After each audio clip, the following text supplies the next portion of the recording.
like rocket ships on asphalt. Thirsting for speed. They go 3 wide into 1. It's the IndyCars, heart-stopping, pavement-pounding monsters. This is terrific.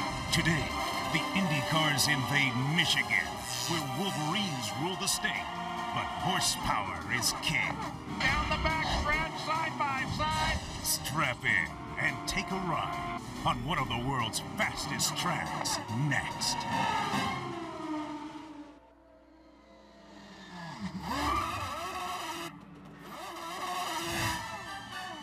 They're inches away at 214 miles an hour.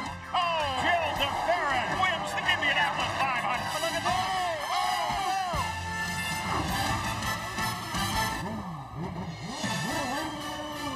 In the Irish hills of southern Michigan lies Michigan International Speedway, a 2-mile high-bank facility celebrating its 35th anniversary. And today, ABC Sports presents the Firestone Indy 400, the 9th race of the 2003 IRL IndyCar Series. Hi, everyone. I'm Bob Jenkins, and normally we're just a few minutes away from the start of the race, but not this week. 30 minutes until we get the command to start engines. So we're going to be interviewing in the next 30 minutes the drivers of some of these cars, the car owners, generally setting the stage for today's race. Last race was tremendous. We had 9 leaders, 25 lead changes here at Michigan International, and we had a tremendous battle right up to the finish. Now this year, the pole position has been decided by 47 ten-thousandths of a second. All 3 engine manufacturers and both chassis manufacturers are represented in the top 7. Now, what else is news this weekend? Well, the points championship. Tony Kanaan still leads where he has been since the Indy 500, but only 21 points separate the top 4, less than 60 separate the top 5, with less than 7 events to go. But the big news here this weekend involves a new Chevy engine, the Gen 4. Now, it's going to be driven today only by Sam Hornish Jr. You'll recall he has won the last 2 IRL IndyCar championships. He struggled this year, however, with the Gen 3. That is until last Saturday night in Nashville when he led for both himself and Chevrolet for the first time this year. And Schechter, the new engine has a lot of people smiling here today. And the guy that's smiling the most is the IRL program manager for Chevrolet, Joe Negri. And Joe, what are the main differences between the Gen 3 and the Gen 4 Chevrolet? Well, there's a lot of little differences, but the most significant difference was the introduction of the finger follower camshaft drive, like we do in our production engines. The finger follower gives us less friction and ultimately quicker valve motion, which results in a lot more horsepower. All right, you're testing it today in Sam Hornish's car. What will you deem a success? We came into this weekend hoping we could qualify in the top 5 and finish in the top 5, and we're on track to do that. Well, I know one guy, Gary Gerald, that really can't wait to get on track is with you with this Gen 4. Boy, he's been so patient all year long. He starts outside row 2 today in the 4th position. Sam, what are your expectations now that the horsepower issues have been answered by the Gen 4? I don't know. I'm expecting to go out there, run good, and conserve some fuel, stay out of trouble, and hopefully win this race. But you know, we got a long way to go. 400 miles is definitely a tough race for a Chevrolet to debut this new engine, but I think that shows how much faith they have in it. Bob, I think they feel like they're now on even footing with the Toyota and Honda folks. I think you're right. You know, Sam led for 10 laps here last year and finished in 7th position. Last year's race was tremendous. Sarah Fisher had a good run, but when all was said and done, the guy who started on the pole ended up in victory lane. Launch now, launch now. Oh, Poncho Carter says launch now. Green comes out, and there goes Sharp, and there goes DeFerrin. They go 3 wide into 1. I'm on a mission. I'm gonna break the speed of sound. Sarah Fisher works on Scott Sharp. Schechter, by the way, is now in 10th. I'm gonna have to hunt you down.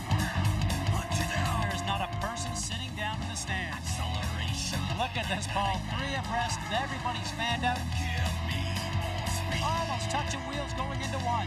They say I'm crazy and I'm headed faster. Oh, yeah. Schechter now up to 7th. Sarah Fisher trying to get the lead from Giafone down the back stretch, side by side. Acceleration. I gotta go faster. And Sarah Fisher comes to the front. Oh, yeah. Giafone comes back at her. If I didn't know better, I'd say those 2 touch. Well, you can't say they're not trying. Go there. Okay, nice and close. Go there. Go there. 3 wide through the turn, Paul. Inside.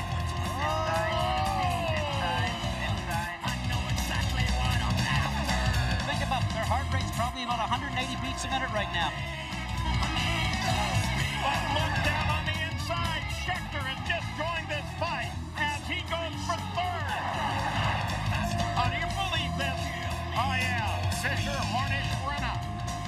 This is terrific. Fisher comes back and Renna. They know they're watching a finish. 7 to go. Schechter tries for the lead. Thomas Schechter. Oh, yeah. Thomas Schechter has won the inaugural run for the Indy Racing League at Michigan International. Well, last year, Thomas Schechter and teammate finished 1-2. Today, Thomas Schechter and teammate Scott Dixon start 1-2. Let me ask you, Thomas, you had us holding our breath those final 20 laps. Can you be that aggressive early here today? Hopefully I won't need to be. I think we've got a good car and we're up in front, and hopefully me and Scott can sort of lead from there, and hopefully it's not that exciting the last 20 laps.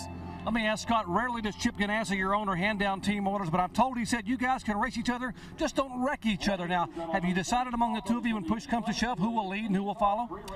You know, it's going to basically be who's got the best car. You know, we're doing well in the championship. Thomas needs help to get back up there, so you know, obviously we're going to try and make the best choice, and you know, we're not going to race that hard where we crash, so it doesn't matter. You know, first and second, both good points if it works out that way, but I'm sure there's going to be a lot of other great competitors up there to stop that. Bob, this one should be fun to watch. All right, Jerry. Well, coming up, Scott Goodyear will tell us how collisions on pit road occur and how they can be prevented. And a home visit with Buddy Rice, who represents the young generation in the IRL IndyCar Series racing.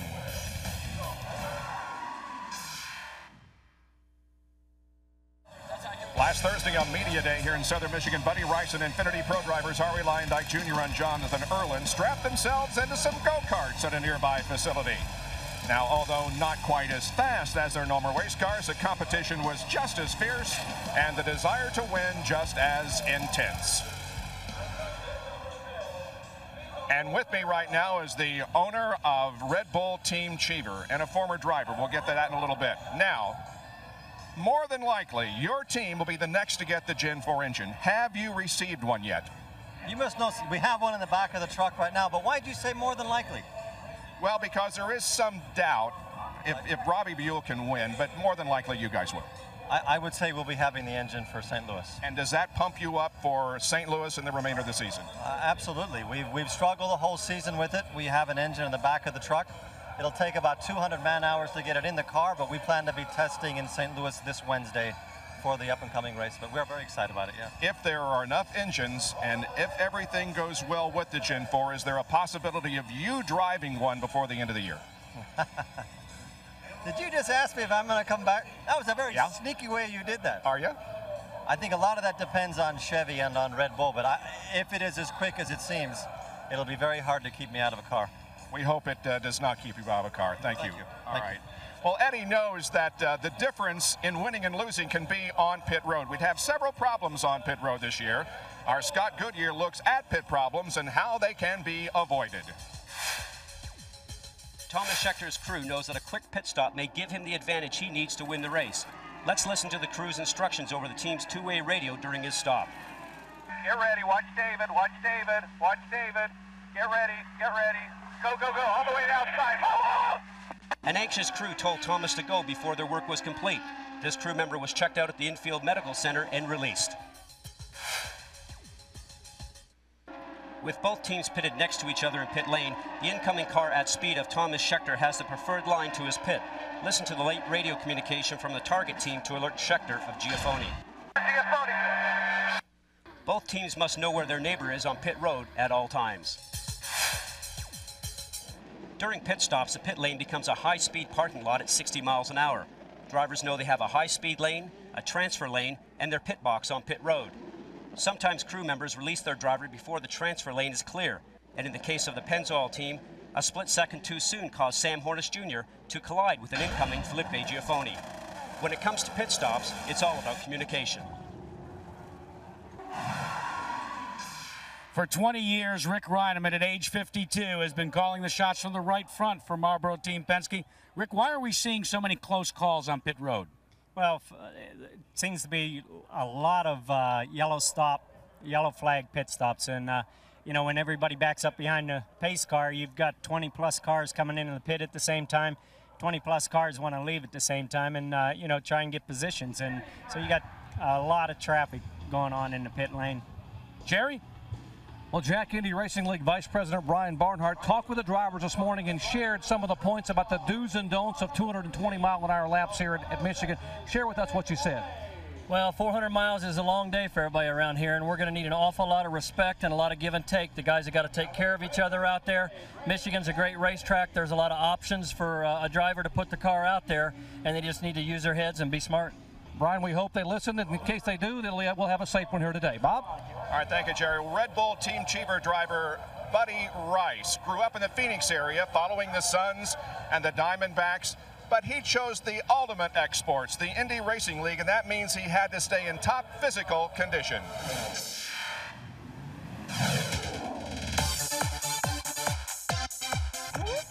At least I don't have to go put a suit and tie on after this. You do 6 days a week, 7 days a week, 2 times a day. Just another punk kid cruising around the neighborhood. I think because of the sport's growing in IRL, there's more opportunities, I think, for the younger guys to move in. I've always been kind of fascinated with gargoyles and dragons because actually the year I was born is in '76, and on the Chinese calendar it rolls out to be a dragon. Never really thought about having a really big house, not until just recently did I ever actually have a place on my own. This is how we finished exactly in the points, was 1, 2, and 3. Yeah, I got a phone. Hotline right there. All right, now we're going to the fun spot. This is where everybody hangs out at. Mo, Larry, Curly. We got Seth Enslow, Fresno Smooth. Got to keep up on all the freaky guys that are out there. It's my passion, it's my love, it's exactly what I want to do. Now Buddy Rice on the move. A hot tub's got its own story. This is the biggest dirt bike I'm allowed on for us to come and do go-karting here for fun. This is a big help, I think, because when you're in the off-season, you're training and weightlifting and doing all the stuff to keep your eye-hand coordination up, but you can't be driving all the time. You're not going to have like a whole lot of friends. You're not out there to make friends. You're there to do one thing, to do one job. It's to win races and to win the championship and win the Indy 500. The Matter drives number 52 almost won this race last year, finishing second. Now we've talked about the Gen 4. You may have it for the next race. How's that going to improve your chances to win? Oh, I think it's going to help, tremendously. I think that the whole Red Bull Cheever team's been doing such an excellent job that with going into St. Louis to have the Gen 4, it's going to be a huge help to the whole thing, and hopefully we'll be able to get back up front and win some races here in the latter part of the season. This is what we came here to do, and that's what we're really looking forward to. Optimism in the Chevy ranks, Bob. And optimism here, too, because Target Chip Ganassi Racing is on the front row. Here is Chip, both drivers up front. Now, I remember you running here a few times. You had a bad crash here. We'll forget that. But do you know how to drive this place and how to get around here? I'll tell you, Bob, this place is great. I mean, if you have the gumption to go around somebody, you can go right around them. I mean, it's a real racer's track. Chip, have a good race. Thank you very much. Chip Ganassi. Well, coming up, fire during pit stops, how they can occur and how to prevent them. That when we return to Michigan International Speedway in our live pre-race coverage of the Firestone Indy 400. Two former drivers are now car owners in the IRL IndyCar Series. Michael Andretti won twice here at Michigan International, and so did A.J. Foyt. He, of course, will field a car for his grandson here this afternoon. Welcome back to Michigan International Speedway. The command to start engines is just about 10 minutes away from right now. The weather here at Michigan is very cloudy. There is a chance of some showers. However, right now there has been none during the day, and it doesn't look very rainy at the moment. Should be ideal working conditions for these drivers as they go around this 2-mile high-banked oval at 200 miles an hour plus. Well, it's that time. It is time for everybody to stretch their legs and respect the flag of our country. Ladies and gentlemen, here is our national anthem from Lisa Bascom. Oh, say, can you see by the dawn's early light, what so proudly we hailed at the twilight's last gleaming, whose broad stripes and bright stars through the perilous fight o'er the ramparts we watched were so gallantly streaming, and the rockets' red glare, the bombs bursting in air, gave proof through the night that our flag was still there. Oh, say does that star-spangled banner yet wave o'er the land of the free and the home of the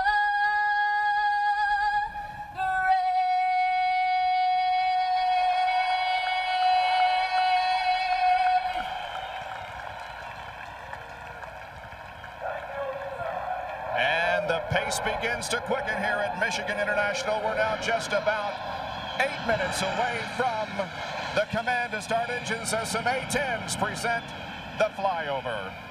Well, fire is a driver's greatest fear. Now, most of the crashes that occur on racetrack, they can be prevented somewhat by a fuel cell. The greatest danger, it seems, is on pit road. And our Gary Gerald takes a look at how to prevent fire on pit road.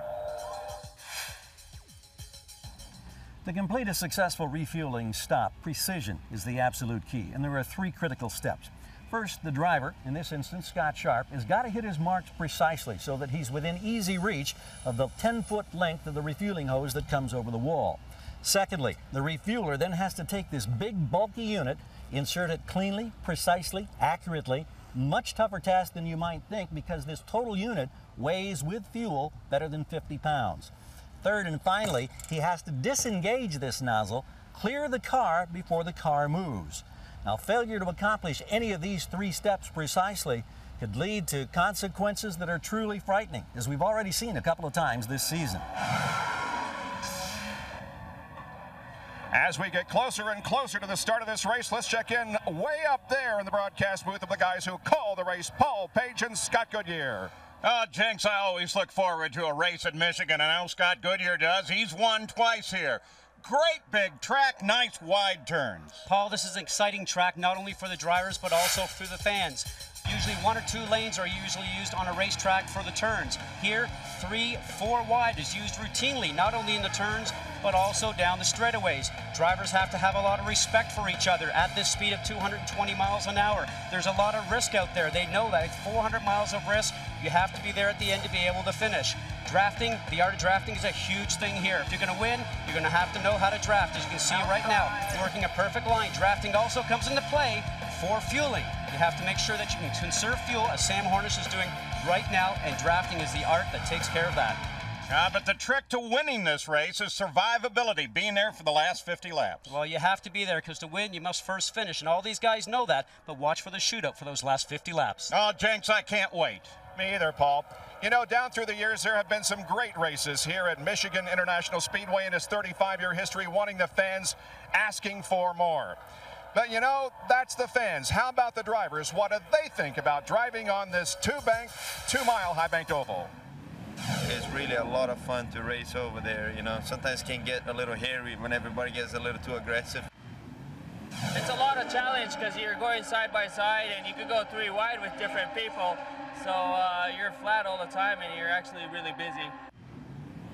You're not going to see cars running single file. You're going to have cars around you all day. So as long as your car's working good, the track is great to drive. If it's not working good in traffic, it's horrible. It's wild, I tell you. This is a track that's made for our cars. You know, 3, sometimes 4 abreast, wide open all the way around, 225 miles an hour.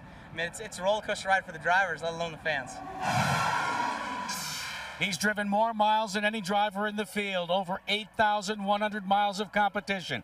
Al Unser Jr. says that today, the only miles he's concerned about are the final 30 miles. He wants to hang around Gary Gerald until then.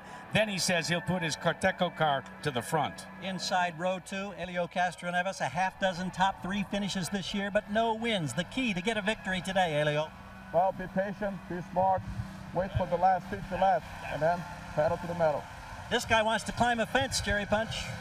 Well, Gary Alex Barron has logged 2 top 10 finishes, subbing for 3 drivers in 3 different races. And today, just a moment ago, he told me his strategy involves 3 rules. Rule 1, don't put the car in the danger zone. Keep it out of multi-car battles. Rule number 2, don't abuse the engine. Breathe it, back off in the draft. And rule number 3, after lap 155, forget all about rules number 1 and 2. We'll be back after this message and a word from our ABC stations. We are set for IndyCar racing from Michigan. Final preparations being made here on pit lane. Everybody back. The cars are about to fire. Meanwhile, let's get an update very quickly from Dr. Jerry Punch. Well, Bob, if you're into numerology, this might just be Sam Hornish's day. You see, the car number 4 of Sam Hornish qualified 4th. Coming into today's race, he had led a total of 4 laps. His best finish this year, you guessed it, 4th at Richmond. And he hopes to turn his entire year around based on the performance of one engine, the new Chevrolet Generation 4 here today. Bob? You remember the incredible race that we had here last year at Michigan International. The Infiniti Pro Series ran a race here earlier today. We'll show you highlights of that as the afternoon goes along. It was an incredible race. This is where drafting can definitely occur. We're going to see it as these 21 cars get lined up and go racing here in just a very few moments. Now, the guy that is going to give the command to start the engines here today is somebody that you're all familiar with. He won the Indianapolis 500 4 different times, and he is now a consultant for the IRL IndyCar Series. With the command, here is Al Unser. On behalf of Firestone, ladies and gentlemen, start your engines.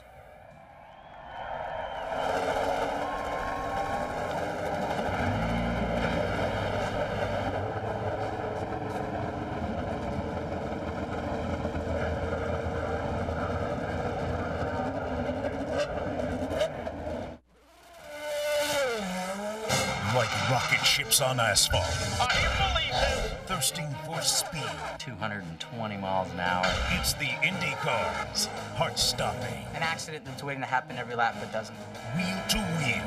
Pavement-pounding monsters. You got to be 100% from start to finish. Following a move for the lead, and just then quickly de Ferran takes it away. Last Saturday night, Indy 500 champ Gilles de Ferran rocked the Music City with an electric display of fireworks. Gilles de Ferran wins in Nashville. Today, the IndyCars invade Michigan, where Wolverines rule the state, but horsepower is king. Down the backstretch, side by side. A year ago, Sarah Fisher was on fire. But Thomas Schechter was still standing when the smoke had cleared. Oh yeah, Thomas Schechter! This time around, 2-time series champion Sam Hornish Jr. unveils Chevrolet's new power plant. Oh yeah! The fight begins now.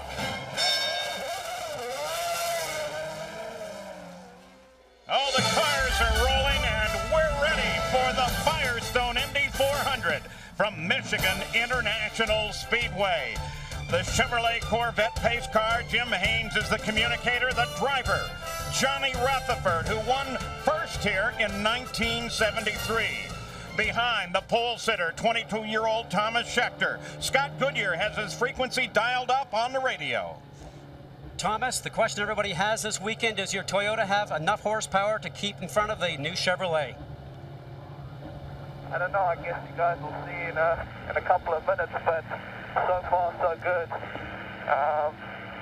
But so far this year, Toyota's done an unbelievable job. Hopefully we got it today. Well, good luck today on winning maybe number 2. Thank you.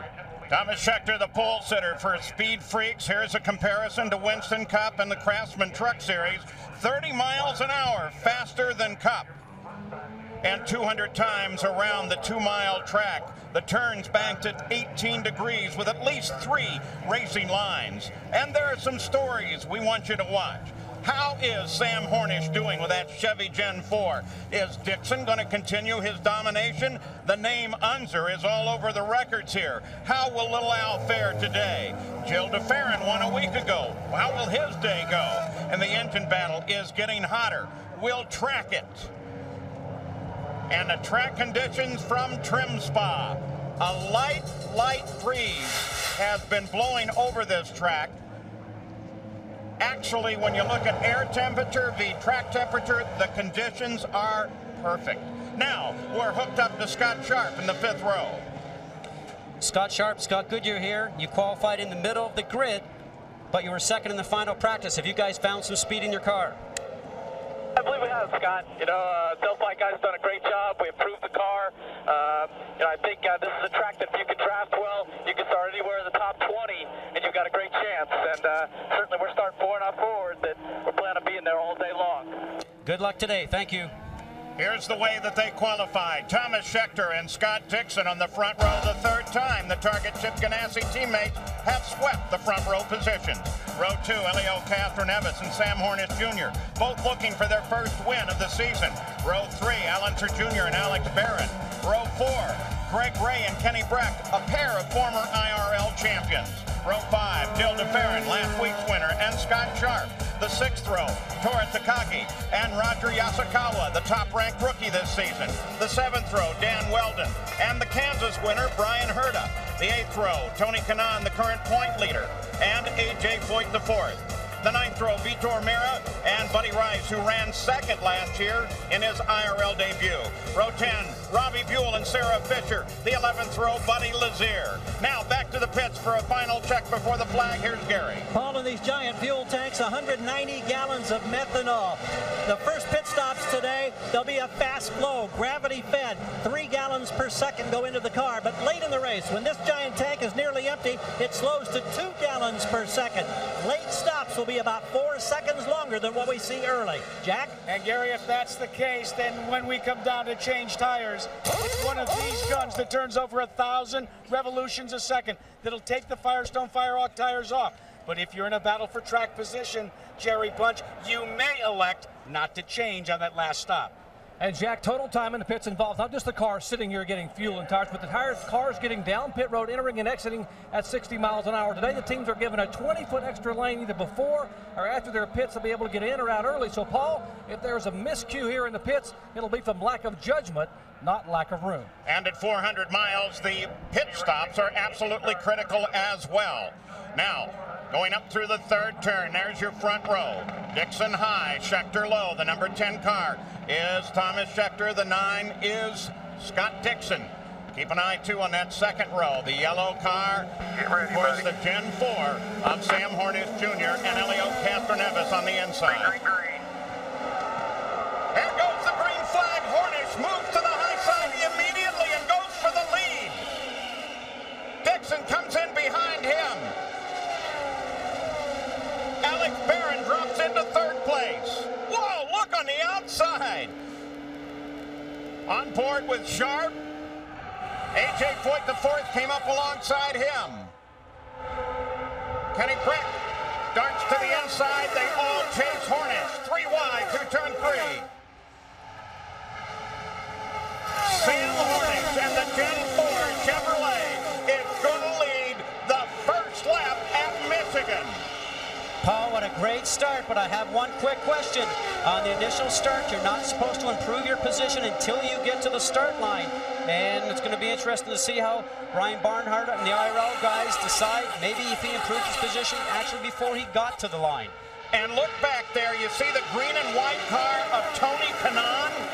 That was the car you saw going around when we were on board with Scott Sharp. He jumped from 15th to 5th. And that was in the 3rd line, Paul. We talked about 2 or 3 wide here. You can go just about anywhere here. They'll be running 4 wide as soon as some rubber gets back down on the racetrack. And he is absolute evidence that both Honda and Toyota are definitely in this fight. It makes now a 3-engine fight in the Indy Racing League. Dixon in 2nd. Going into turn 1, he looked for room. Kanaan. They come to the front stretch, cross the line again. Hornish, Dixon, Breck, Barron, Kanaan.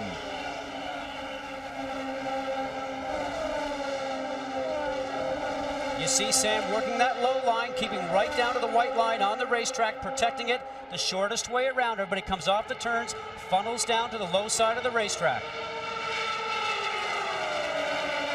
Once again, Dixon takes a look. Cars on the move. Well, several of them.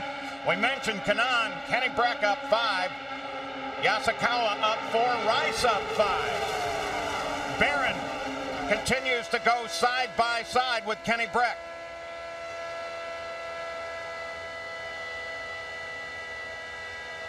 Listen to the strain on the engines as we ride along with the IndyCar, because what ends up happening, these guys do not lift their foot off the gas whatsoever, flat out, and it's punishing for these motors around this racetrack. Scott Dixon still trying to move as Kanaan tries to move outside of Barron. Again, they go 3 wide.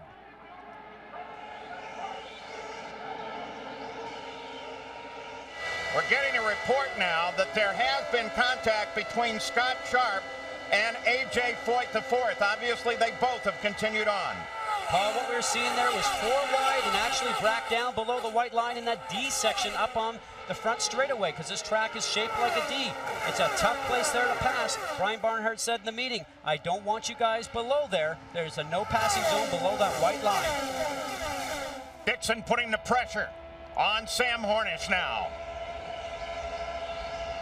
Battle is at the front, as it usually is at Michigan.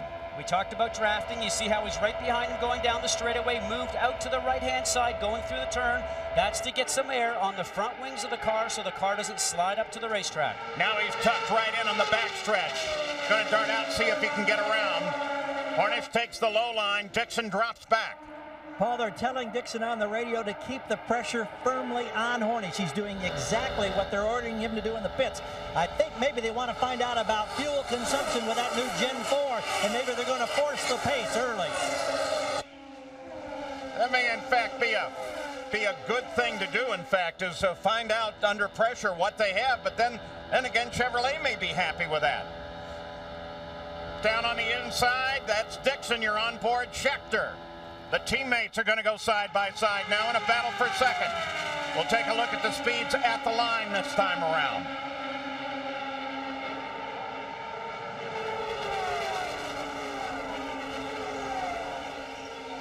Well, that's interesting. Tony Kanaan. Whoa, look way down there. Brian Herta is the fastest at 2:19.7. Taking advantage of all those cars up in front, breaking that wind for him up front. Now remember, these guys actually have full fuel load. As that fuel load burns off, the cars are going to go faster. Front end closes up just a little bit. Hornish, the Gen 4 Chevrolet, continues to dominate. He'll lose this engine after this race. There's a move for the front. Schechter goes high, but can he hold it? Red and white 10 car of Schechter sitting high on the Pennzoil car. Behind you two right now if you want to get in behind him and run. There's some sage advice, isn't it? Comes from Pancho Carter, who, interestingly enough, sitting up on top of the grandstand, 1981, he won the very first Michigan 500. Now he's helping out Sam Hornish. Well, that's a guy I'd like up top. So it's Schechter out front. Sam Hornish, though, led the early laps at Michigan. We welcome you back to Michigan International Speedway, the Firestone Indy 400. The leader is still Thomas Schechter, who picked it up from Sam Hornish Jr. That's Castro Neves, who sits in third place right now. We go to Jerry Punch. And Paul, we saw that first lap move by Sam Hornish to take the lead. That resulted from a meeting this morning, a team meeting where they asked the question, when do we make our move? The result, everyone resoundingly said, listen guys, we are here to make a statement. Lap 1, turn 1, we tell everybody that's watching that the heartbeat of America is indeed back. Let's check in with Jack. And one man that was not at all happy with that move was Thomas Schechter and his target Team Ganassi team. They calmed Thomas down, and they basically told him, look, we'll battle back, and they have. Vitor Meira just slowed down, pulled off the pace. We have no fuel pressure. No fuel pressure early on. Shaft to the fuel pump. Well, certainly it's going to actually come from the pump, Paul, because the fuel would obviously be full when he started. But a great run he had. Started 13th, was all the way up to about 9th before that happened. They stay green on the track as Mira pulls off. Jenks, what's going on behind the leader? The man we're watching is Dan Weldon. We might, however, compliment Mira because he had moved from 17th starting position to 10th and was looking real good in the Gen 3 Chevy engine, but unfortunately the car has slowed and now arrives in its pit box. Other than that, the guy that I'm impressed with early in the going is Dan Weldon, who is now moved to 8th position. He's running right behind Scott Sharp and Kenny Breck. Weldon is coming off his best finish of the year. He was 4th at last Saturday night in Nashville. This Andretti Green team definitely coming up front. Bob now, Jenkins, a fire. Bob Jenkins, a fire up here in the Menard pit. They brought Vitor Mira in to take a look at what was happening with the car a moment ago, and they started screaming, fire, fire. They doused the back of the car with water, and Mira has gotten out, Bob, and the flame is still coming back.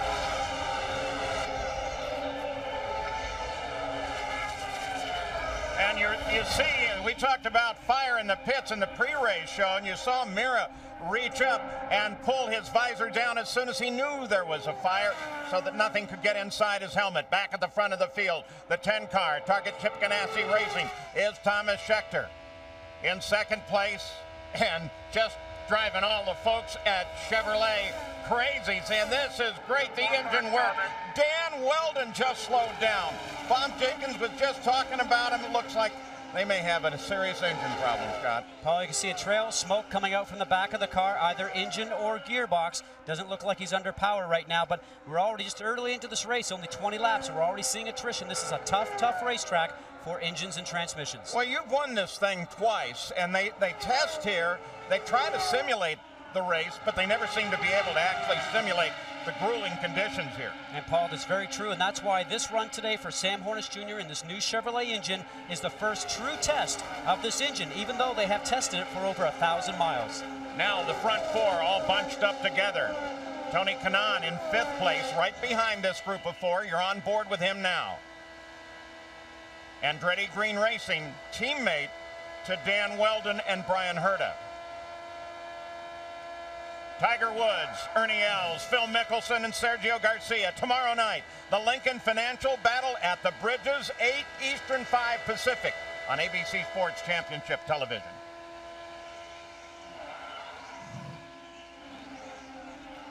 Elio Castroneves, 3rd place. Gil DeFerrin, his teammate, has fallen back 1 position from the start, now sits 10th.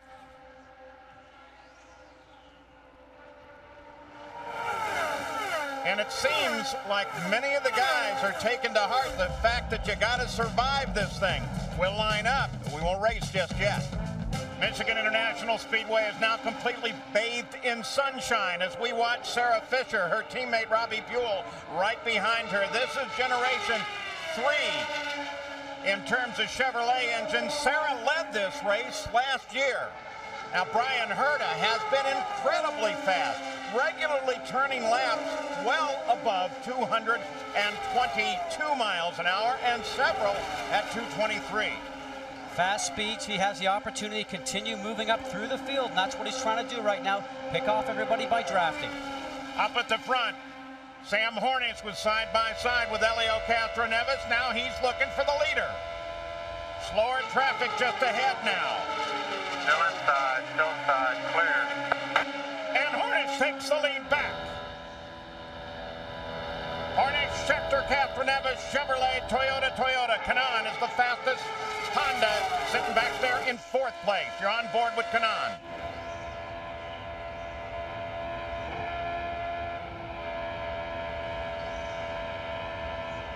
Now the leader closing on traffic. He's around Buell, coming around Sarah. The rest of the group. Behind you watch as this dance occurs from Tony Kanaan's seat. And Paul, it's a dance. This is when the decision-making just happens for a driver. You're sitting up there, you're wondering what the traffic's going to do.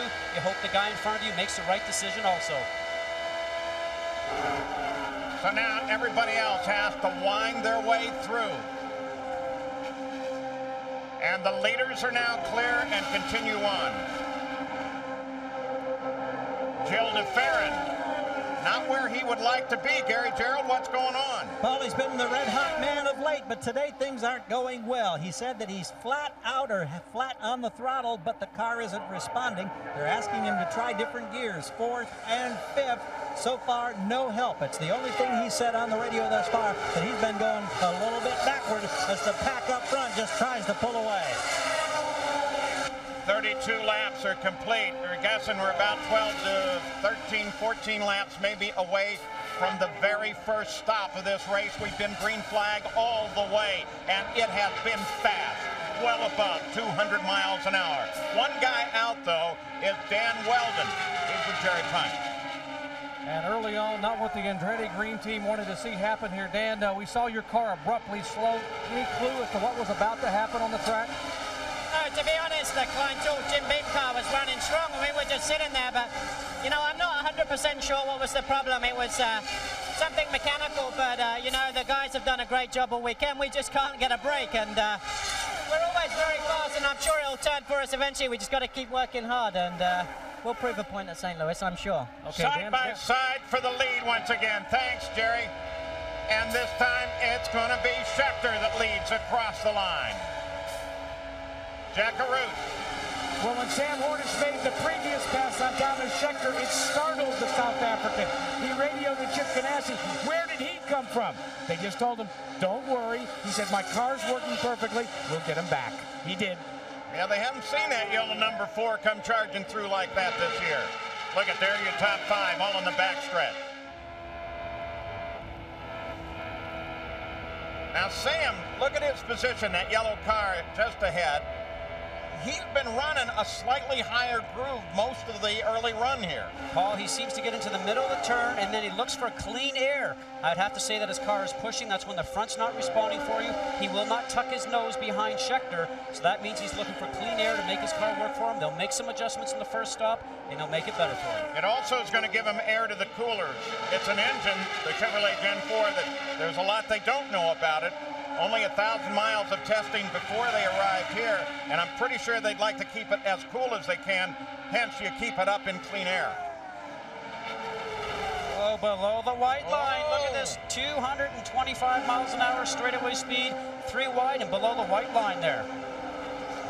They continue 3 wide, Kanaan up high, Casper Nevis in the middle, and it sounds like the Panther team's going to play it very careful and bring that car in about 2 laps. Don't want to run any risk on the fuel, and they want to know what it's doing at this pace. Well, first time in race conditions. We talked about that before. Yesterday in the pit lane, they told me, we believe this motor not only produces more horsepower, but it also gets better fuel mileage. But we'll have to wait till tomorrow to find out for sure. Hornish trying to get a nose ahead. Schechter takes the low line. This line has been working for Hornish. In this case, though, here he Sam goes. ducks down to the inside. They told the drivers meeting dip your long wheels below the white line to let the other drivers know that you're going to come into the pits. Now he's under attack by Dixon. And he slows down, comes into the pit area. So this is going to be the first stop of the day. It's going to happen under green flag. And it's going to be Sam Hornish, the team, I'm sure, playing it very careful. And Paul, Scott Goodyear was exactly right. Sam has been complaining of a push when he gets right up beneath the back of a car. They are making a slight air pressure change here on the Panther machine. Otherwise, it should be routine. 4 tires, full of fuel. Very, very happy thus far with the Chevrolet Generation 4. First pit stop for Panther is done. And as Sam Hornish roars away, you notice that Brian Hurt is in there. He was running so fast. Up above 223, but he's been in there a while. Something's seriously wrong there.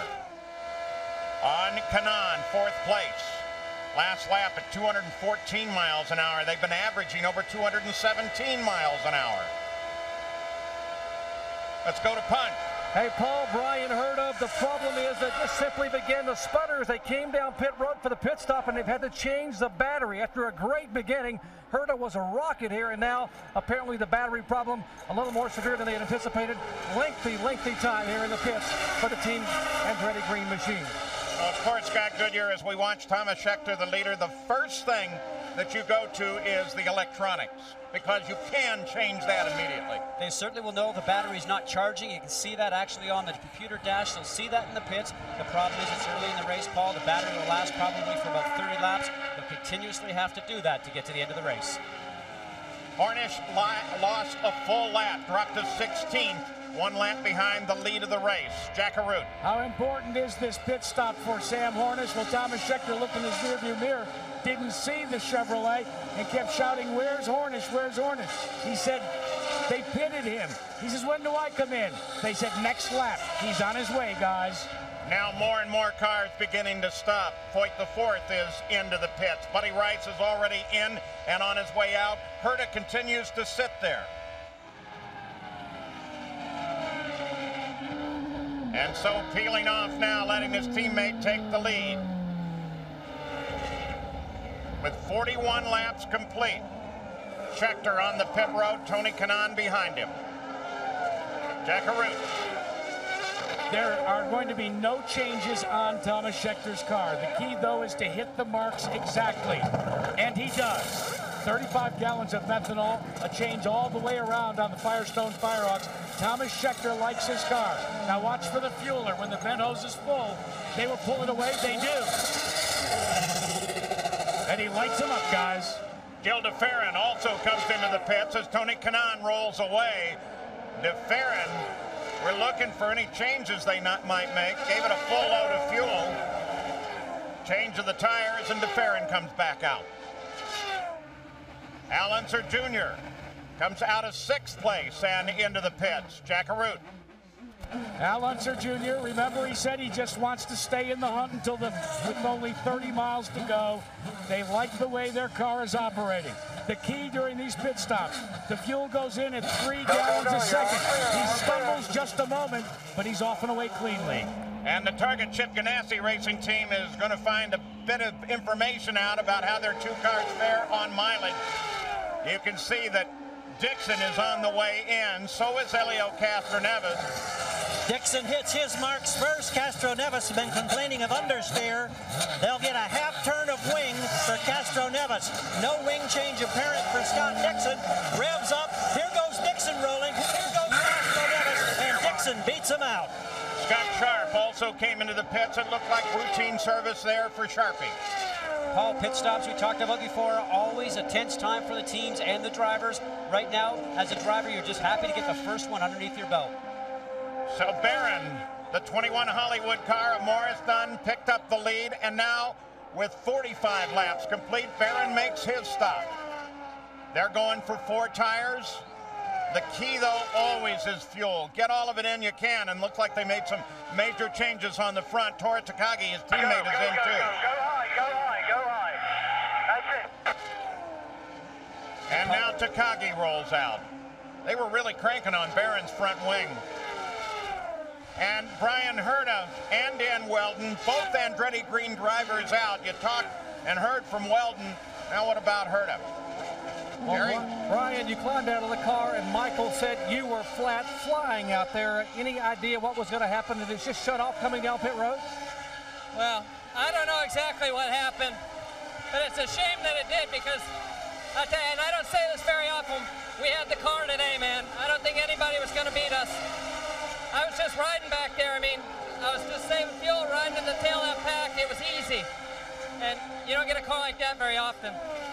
Well, Paul, the winner at Kansas City had a short day here today. Yeah, and Brian Herta is usually a fairly understated guy, so when he talks like that, it's something. The 2 Target Chip Ganassi cars are out there and running hard. We'll be back after this message and a word from our ABC stations. You're watching ABC Sports Championship Television. We've just completed the first 100 miles, 214 miles an hour, green flag all the way, and this is what we've seen side by side battling for the lead. Hornish has the nose ahead right now. Schechter, the 10 car, is sitting high. Paul, we had a report that Team Panther made some changes on the car, but Sam has radioed in, said, you know, the car's not still quite right. He's made all the adjustments inside the cockpit that he can. They'll have to make more changes on the next stop. Well, if that's the way the car is mishandling, what's it going to be when they get it right? Well, maybe he's going to have enough horsepower with that new Chevrolet engine to leave the field, but I don't see that. It's a big thing here with drafting, obviously, and I look for a shootout at the end. We've had 10 lead changes thus far, including 7 in the last 13 laps. Scott Goodyear, you've won here twice. Put yourself in Sam Hornish's car, knowing that sitting right behind you is a thundering new power plant with very little history on it. What are you thinking? As a driver, and you haven't led all year, and he just won 2 championships, he's always been fast. He is loving this, Paul. He's not been competitive all year, with the exception of a couple of races on short tracks, small tracks, where you don't need horsepower. But right now, he's soaking in every moment, leading this race. Next Monday night, football's back on ABC, the NFL Hall of Fame game. Packers against the Chiefs, live at 8/5 Pacific, right here on ABC. Firestone Indy 400 battle is at the front. First 4 all right together. The real story is Sam Hornish, that Pennzoil number 4 out in front. Chevrolet Gen 4 engine, brand new engine, and it's doing a good job for him. The 10 car, Thomas Schechter, moves to the outside. Schechter won this race from the pole last year. Jack Harut? And he's put a call out to his teammate, Scott Dixon, and said, try to get Scott up next to me. We can work together, and we can beat Hornish. As they come to the line, we'll see just how fast the cars are. You can see that Dixon's trying his best to get there. Well, with Brian Herta out of there, he was the one that was really flying earlier. Look at that. They're all right together. Kanaan quickest to this point, and he's in that group. That's Kanaan, the green and white. Hi, you're on board with him. And the yellow comes out. First yellow of the day. They are reporting that this is for debris. So the yellow flag comes out with 57 laps complete. First time of the day in the Firestone Indy 400. We'll be back right after this. At lap 59, a caution. The first of the race comes out. It is for debris, so nothing serious on the racetrack, but it is going to necessitate coming off the bank some pit stops. A bolt was found on the racetrack, and that brought out the caution. Here come those who are on the lead lap, led by Sam Hornish Jr., who will be pitted on the bottom of your screen. Schechter is running in second position. He'll be on the top. Everybody else peels off. Until we had that caution flag for debris, the average speed of this race was over 213 miles an hour, and we saw 5 cars battling nose to tail. Hornish is away in a little more than 8 seconds. Work still being done on the Thomas Schechter car. He's out in 10.3, and Hornish will lead them out of the pit area. And it looks like Elliott Castor and Nevis is going to come out second, with Kanaan third. They move up a position, as evidenced by the arrows on the left part of your screen. Schechter lost a position. Jack? Bob, do you remember at the top of the show we talked about the air guns that cost about $3,000 a piece, turn at 1,000 RPM a second? There was a problem on the right front air gun. It staggered and stuttered, and they had to just get that lug nut on as quickly as possible. So it did cost him a position. Under caution here at Michigan International Speedway. Still under caution here at Michigan International. Here's what happened under caution. That is A.J. Foyt IV coming onto pit lane. Watch the right rear roll off the car. Fortunately, it headed in the positive direction, the best direction. You see some of the spotters scrambling, but fortunately that wheel did not hit anyone.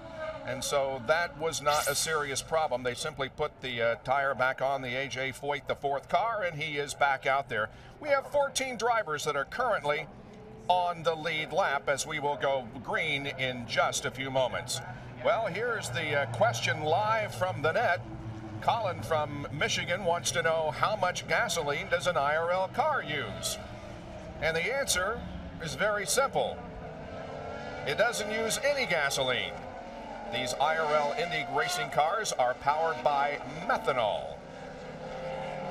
And They are, of course, fueled from pit road. And your question we will try to answer each week. You can log on to ESPN.com, keyword IRL, and submit your question. All right, Jack, we're just about to go green. Well, Bob, we were talking about the problem on Thomas Schechter's pit. You see this little button here? It changes which way the wheel nut goes on and goes off. When you're done, you push it the one way or the other. That failed. That's what cost the precious time on that pit stop, Paul. Well, Jack, it got everybody in line. We're ready to go green. Hornish Jr. is out front. There's the restart order. And Hornish Jr. accelerates. The green flag flies. He's got a nice large acceleration zone he can use here. He's always the first to move. The leader is the first to move. Kanaan comes up high on Castroneves. Fights for second. At Dixon down on the low side. And we've got trouble. Kenny Breck catches the wall coming off at turn 2. Breck was in 10th. Good position. He was running a good race. You can see him lift his shield up, Paul, that tells everybody that he's okay. The IRL officials are watching him right now. He's obviously rating back to the pits and telling them what happened. On a restart, we talk about always a dangerous time. You never know what's going to happen. Cold tires, low pressures. Did the car bottom out? I guess we'll have to find out from him shortly. It's always amazing to me. Here's a guy just cracked the wall at better than 200 miles an hour, kind of casually climbing out of the car. You can see he's actually high on the racetrack, up into that gray area. That's where the marbles are. That's where the rubber comes off the tires and actually gets up in that top area. Once you're there, the car sucks itself into the wall. Let's go to the pits, Jack Arute. Scott Remke calls the shots for the Ray Hall Miller team. Can he say what happened, Scott? No, we haven't talked to him yet and haven't seen a replay. I mean, on those restarts, everyone gets to go in one way or another. And you want to take a look at the replay? We'll take a look at it real quick from the in-car. Yeah, we're just watching, and I don't know, it's almost like it got in the gray or something. We'll just have to take a look at it. Kind of looked like maybe something even broke. What about the track conditions? What did he report before that happened? How do you like the car? No, it wasn't too bad. We missed a little on our gearing, so we were a little slow on full tanks, but we were real quick on mid to light tanks, so we were just playing it out to the end of the race. Guys, that seems to be the theory for everybody. Just stay, stay, stay, and wait for the end of the race. So quickly, a second caution here after 65 laps. There are the top 6. We'll be back after this message and a word from our ABC stations. You're watching ABC Sports Championship Television. The sights and sounds of what have happened here at the Michigan International Speedway in about the last hour. There are 67 laps completed. We're cautioned because of an accident involving Kenny Breck. Scott? Bob, you look at this restart right now. Kenny Breck's going into the turn, and you're going to watch his hands right here. His hands are not moving, but he's actually continuing to go in there, and he actually just drives the car up into the wall. Something broke in the car for him. Probably the left rear tire possibly even went down, but there was something that actually happened to him when he took the car up into the wall. He was not in control of the car. But you notice that he took his hands off the wheel just before he hit the wall, and that might very well prevent a broken hand or a broken finger. Tony Kanaan is currently in second. Let's dial him up.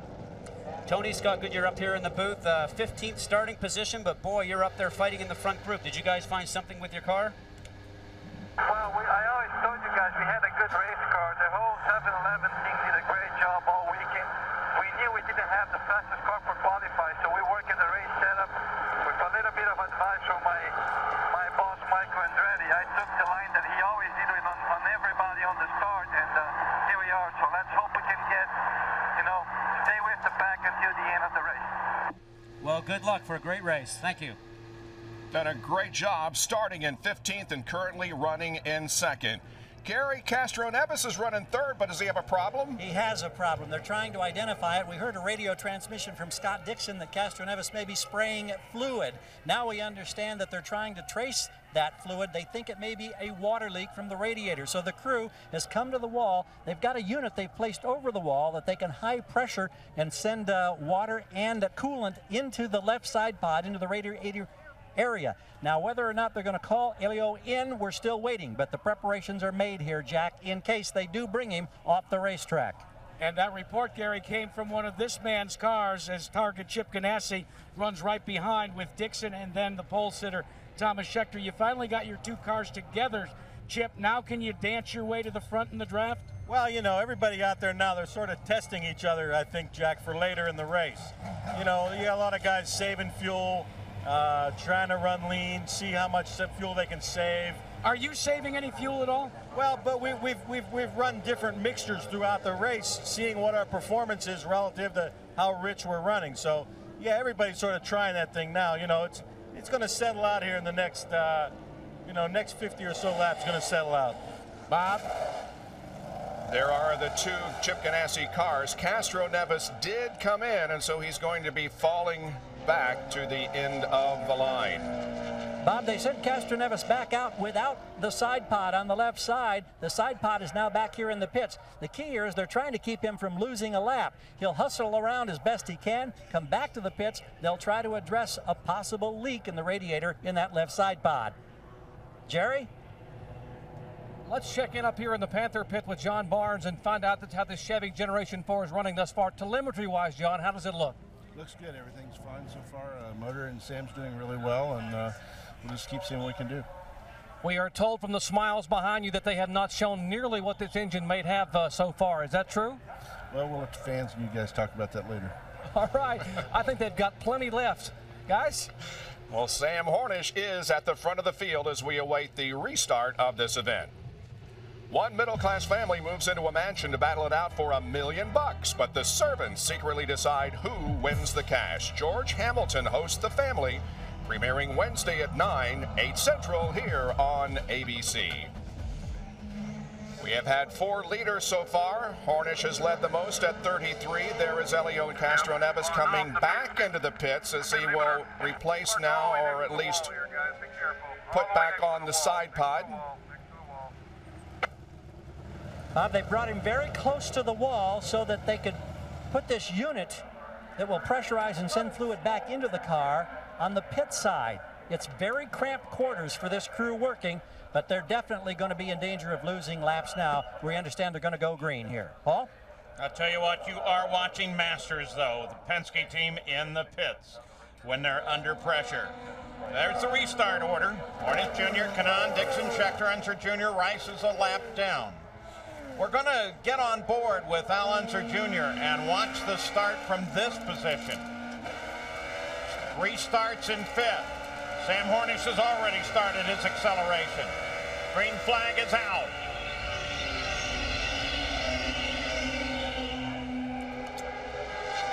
Oh, it's just a maelstrom of wind going down in that turn, just pulling you along. But look at Hornish as he just disappears.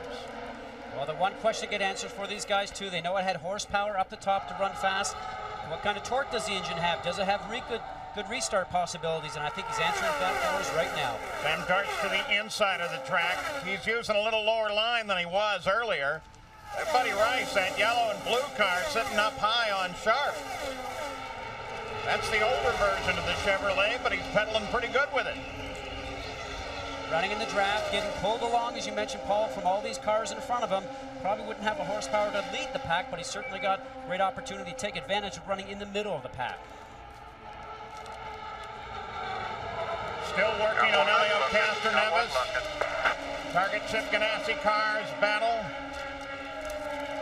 Back in 8th place is Jill DeFerrin.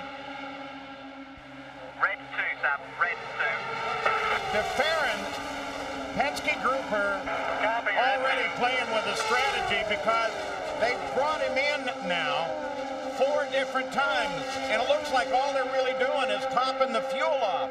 They were under the rear wing once, I assume trying to help him out with that handling problem, but they're also topping the fuel each time. Paul, I can update on the DeFerrin situation. They went under the rear wing, taking the small wickers off the under tray. They were trying to reduce the amount of drag that they had created under there to make the car handle better. It's Chevrolet, Honda, Toyota, 1, 2, 3. Hornish, Kanaan, Dixon. The battle of the power plants. Paul, to expand on something that he was saying about the drag situation, those little wickers are little tabs that actually create a drag in the air. And what happens now, they must have put too much downforce in the car, too much grip. We heard him talk about earlier in the race that I'm flat out, I can't go anywhere. Way too much downforce in the car to go fast up front. They're just like a little piece of angled aluminum. And they're so small you'd think that they wouldn't have that much effect. Sharp on the pit road. Now the engine, remember, he's got his finger on a button that slows it down to the pit speed limit of 60 miles an hour. So here, it won't sound all that great. It's a problem with a Firestone tire somewhere on the 4.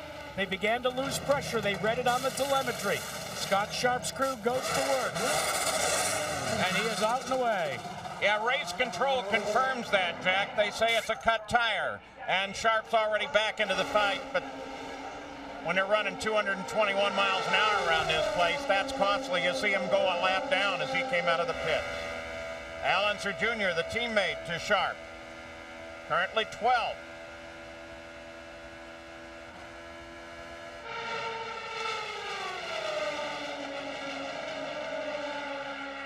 Front 4 still right together. Kenny Breck, pretty good smack with the wall, but he looks like he may have been okay. Punch, how is he?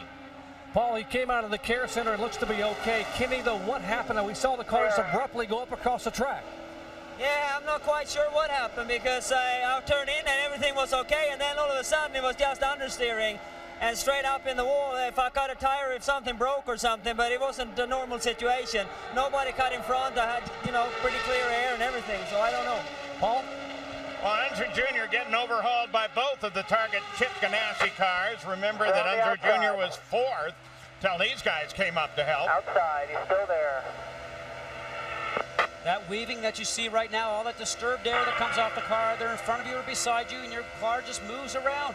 You don't have a chance to hold it straight here at 225 miles an hour. Yeah, that's not the driver. That's just whatever, what is it, Bernoulli's theorem is doing to you. You're guiding. I always use the situation like, you know, if you're falling behind a tractor trailer on the highway, you get all that air that buffets you around.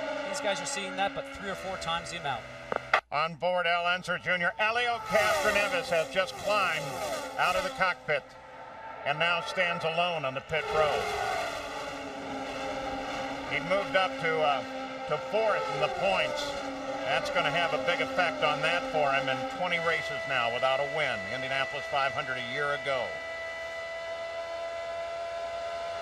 You're looking back from 2nd.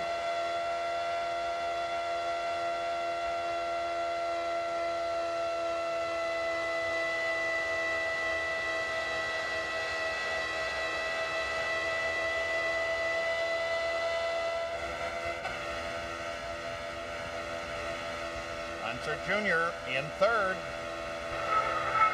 Looking on the inside. He's on the inside. He's there. Inside. Inside. Inside.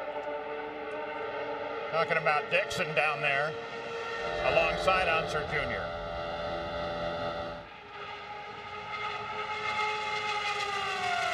Tones of the engines, really interesting how different they are. Three working the same formula.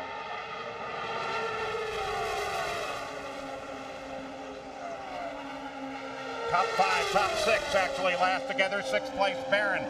Fastest last time around at 2:19. Gary Gerald. Elio, were you aware that there was spray from the back of the car, that a problem was evolving? No, unfortunately not. They told me yesterday we had a similar problem during the radio. They said, well, I think we had a kind of same problem as yesterday. And nothing we could do. Towards the end, I started hearing stuff wrong on the engine. And unfortunately, one of those days that... Are complete, approaching the halfway point in the Firestone Indy 400. There's one of the guys who've been very racy, the 31 car, the Corteco car of Al Unser Jr. But the leader is a remarkable story, Sam Hornish. Look at that, they go 4 wide. Clear behind now, just on the, you're all clear now. This is what we've seen right from the start. Only one contact with the wall, single car. It was Kenny Breck. He's okay. We've had 2 caution periods. The other one was for debris. Unser Jr. grabbing gears to keep in this fight. But Hornish Jr., brand new Generation 4 Chevrolet, only guy in the field that has it. It's a test. It'll go to somebody else in 2 weeks when we give the coverage of the St. Louis race. But right now, he's out front. Al Jr. is going to find himself getting close to the wall in the exit when you use that high line. 73 feet wide in the turns here, Paul. That's why drivers love it. Puts on a great show for the fans. Always over 220 miles an hour in straightaway speeds. Whenever you run here as a driver, you love this place, but you have to respect it because one small mistake, you find yourself into the wall. Scott, one thing that Al Unser Jr. says he learned from Sam Hornish, how to run the outside. He said he made a study of it, and now he says, I think I've got the knack as well. He said that's one of the things in his bag of tricks for the end of the race. Look for Unser to try and be a little Hornishy when we get down to the short part of the race. 85 of 200. Now complete. Yeah, it's 73 feet wide in the 18-degree back turns, but it narrows down to 45 when they get to that long back straightaway. But Hornish is still controlling the race. It's Chevrolet, Honda, Toyota. Quite clearly, the boy is back. Sam Hornish Jr. leading the Firestone Indy 400 as we approach the halfway point. Well, not only is Sam Hornish Jr. of Defiance, Ohio, fine race driver, currently leading, but he's a pretty tolerable bowler as well, plays every week. And a man who knows how to work on those cars should it becomes necessary. Sam Hornish, but he's slowing.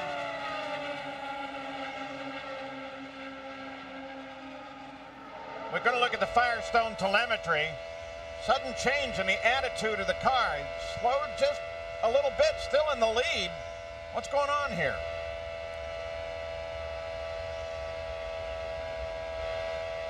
He's looking fine now. Still good speed. You never know. Maybe he went up to go get a gear, Paul, and he didn't get in. I mean, right now his speed is still there. Throttle percentage is right where you want it. Tire temperature looks fine. So now we're getting a report from race control that Sam Hornish being put in the position of having to lead this race. And Jerry Punch, that's not really good for him. Paul, it is not, but he's one of many that are having trouble in traffic. We saw Schechter a moment ago go across the racetrack. Hornish's problem is this: when he's in traffic, the car will not turn. He has a severe push, so he's forced to lead this race, which burns fuel. But I'm being told now from telemetry behind me that they're going to go to lap 105 for their next stop, so it's not too bad on fuel mileage. It's 45 laps with some yellows thrown in. Look at that, top 5. You can see there's a bump just beyond the start, and as you say, it's start and finish line. And you can visibly see the cars smack that thing, though you can barely see it when you're out there on the track looking at it. Well, Paul, you can certainly feel it when you're driving these race cars, and Brian Barnhart in the driver's meeting this morning described that, and he said, if you guys don't want to go over the bump, then you can actually run your left side wheels. All right, watch here. Below the white line. We're going to come up to the start-finish line here very shortly. Now watch the movement on a suspension here. There it is. Right there. Doesn't look like all that much, but I'll tell you why, when you're going 219 miles an hour, which is what they're doing right now. Well, Paul, that plays a big part there right now because these cars want to be as low down to the ground as possible for grip and for speed. And because of that bump, if you have to actually raise the car, it doesn't make the car handle as well as you want to. Number 9 car, Scott Dixon, fastest last time around at 219 miles an hour. Jackaroo, what's his story? Well, that's because the experimentation project for Scott Dixon is over. They tried to see what they could do vis-a-vis fuel consumption, and they have now extrapolated it out, guys, that if need be, they can gain as much as 2 laps on his teammate, Thomas Schechter, in terms of laps per tank of fuel. They said, let's remember that if we have to go for a green flag stop later in this race. Remember, Ganassi was telling us he wants his team to experiment at this point in time. There's Honda Power. Tony Kanaan, we're going to measure speeds at the line again for you.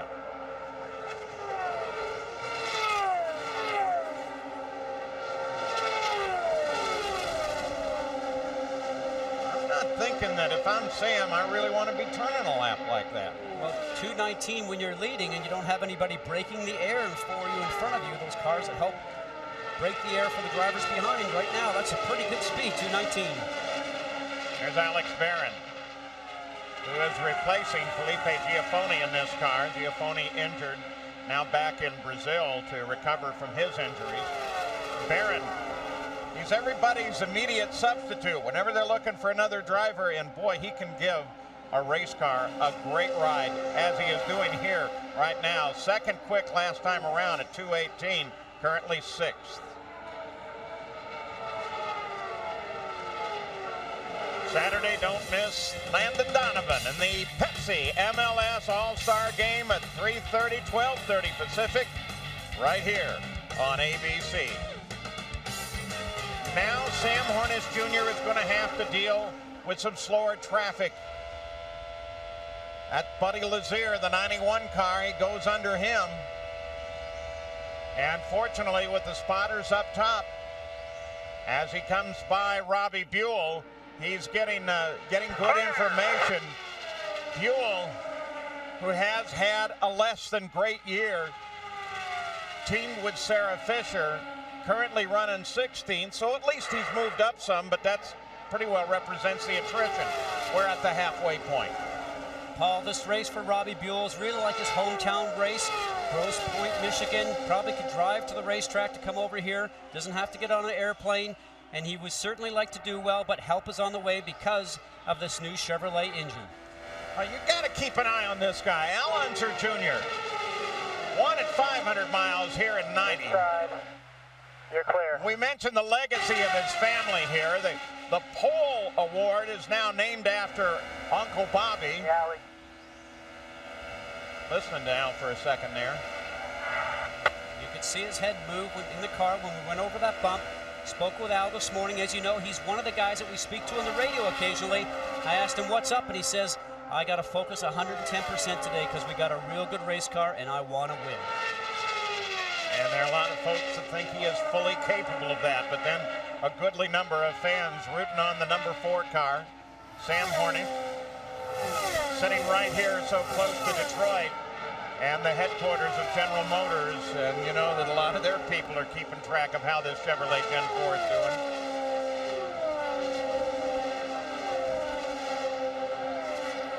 So now we're just past the halfway point, 102 laps of the 200. Let's have our pit guide bring us up to speed on what the leaders are doing, starting with Jerry Punch. Paul, Sam Hornish is having a great day for the first outing for this brand new Chevy Generation 4 engine. The only problem he's had, a little bit of a push in traffic, the car a little bit bobbly when he gets behind somebody. But remember, he hasn't been behind many people today. Jackaroo? Well, for second place, Thomas Schechter, he was your pole sitter. The only problem that Thomas Schechter has had all day came on pit road when the reverse on the air gun failed. Since then, though, Schechter has been simply trying to conserve fuel, and as Chip Ganassi said, check out what he might need, Gary Gerald, later in the race. Tony Kanaan, he was angry at himself yesterday as he qualified 15th, said, we deserve much better, I can do much better. We just talked with Kim Green. He said it's been a dogfight to fight our way to the top 3 to get up with the leaders. I said, do you want to lead? And he said, well, no, not really. They've made no aero changes on the car thus far today. Jack? Al Unser Jr. has run more than 8,100 miles in active competition. He said at the beginning of the race, the only miles that he was concerned about were the last 30 miles in this race. I just talked to Steve Newey. He said, we are just cruising. What about Scott Dixon? This is a guy that started on the front row.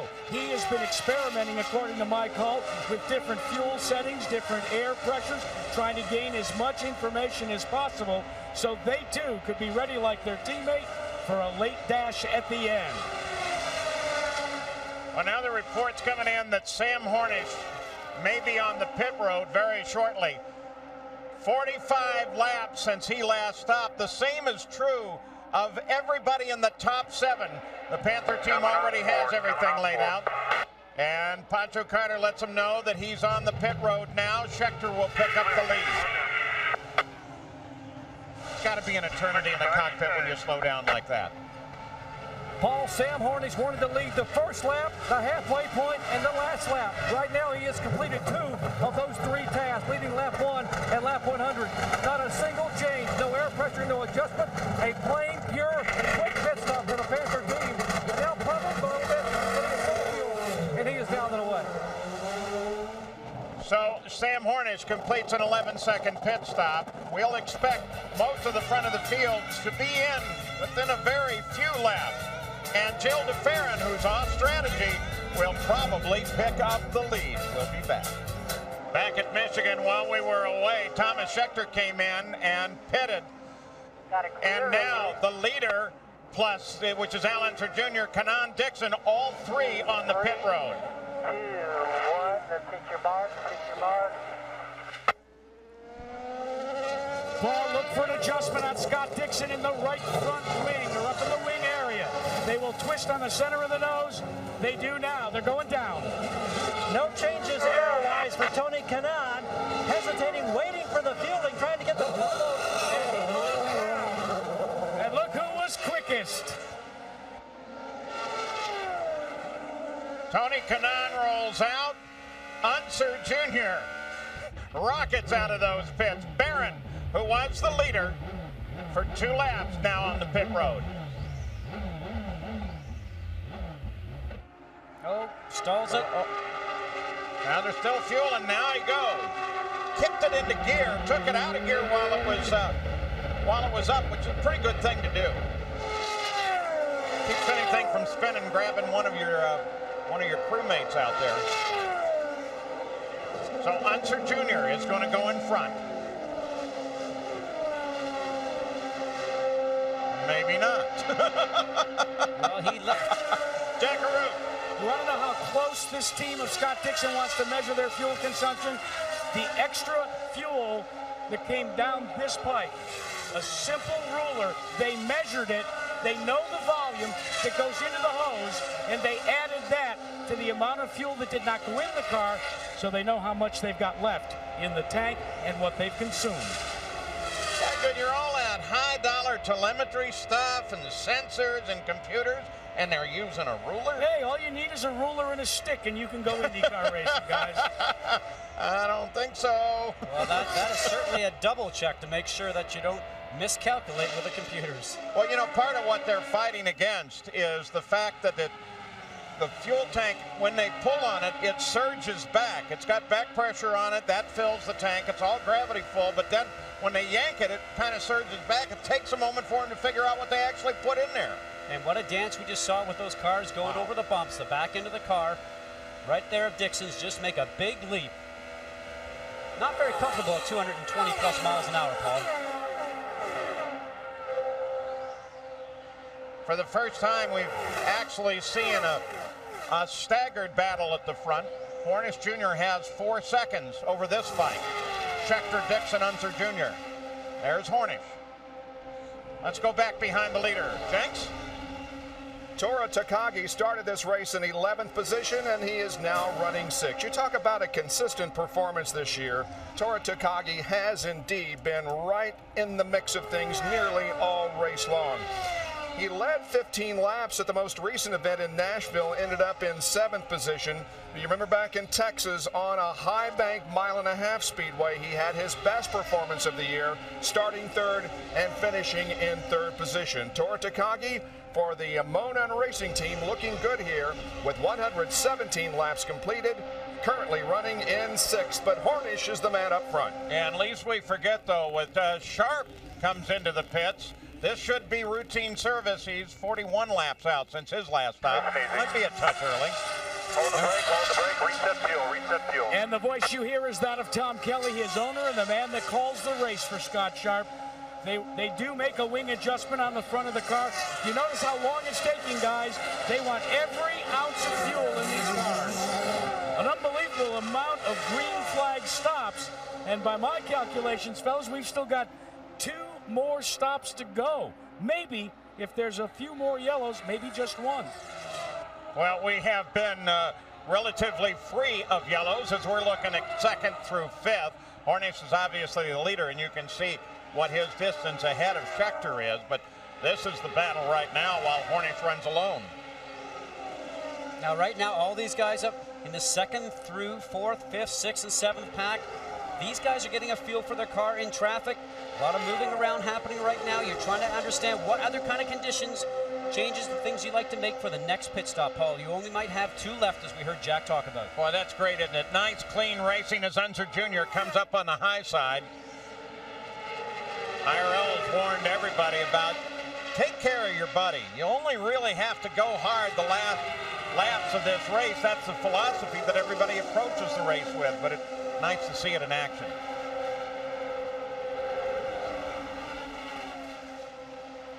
That pack comes around Buddy Rice now, who is probably sitting there saying, boy, oh boy, I'm going to get that big Gen 4 engine Chevrolet next race at St. Louis in 2 weeks. Oh, that's going to be great. Hornish Jr. out in front, 2-time champion of the Indy Racing League, reigning champion. We'll be back. 125 laps complete for the leader, Sam Hornish Jr. You can see the interval back to second place and third place, both target Chip Ganassi cars. Dixon and Schechter. Schechter is second. Dixon had a problem coming out of the pits on the last stop, Gary.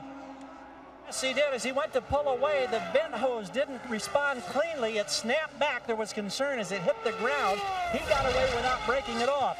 Here is the damaged hose. It's already been taken off. And if we swing right over here to the fuel tank, you can see that a brand new vent hose, the entire unit already in place, ready for the next servicing for Scott Dixon. That's one of those little miscues that could have been oh so costly, as we've seen a couple of times early this season. In this instance, virtually no damage done. In fact, it reminds us once again as we ride on board the trim spot car number 13 of Greg Ray as all of the leader group moves to the outside and comes past. That's a little reminder when you saw that hose go flying back of just how really dangerous this is. These guys make it look so easy and have great courage, but both on the track and in the pits, it's pretty amazing what they are able to endure. Hunter Jr. Here are stories.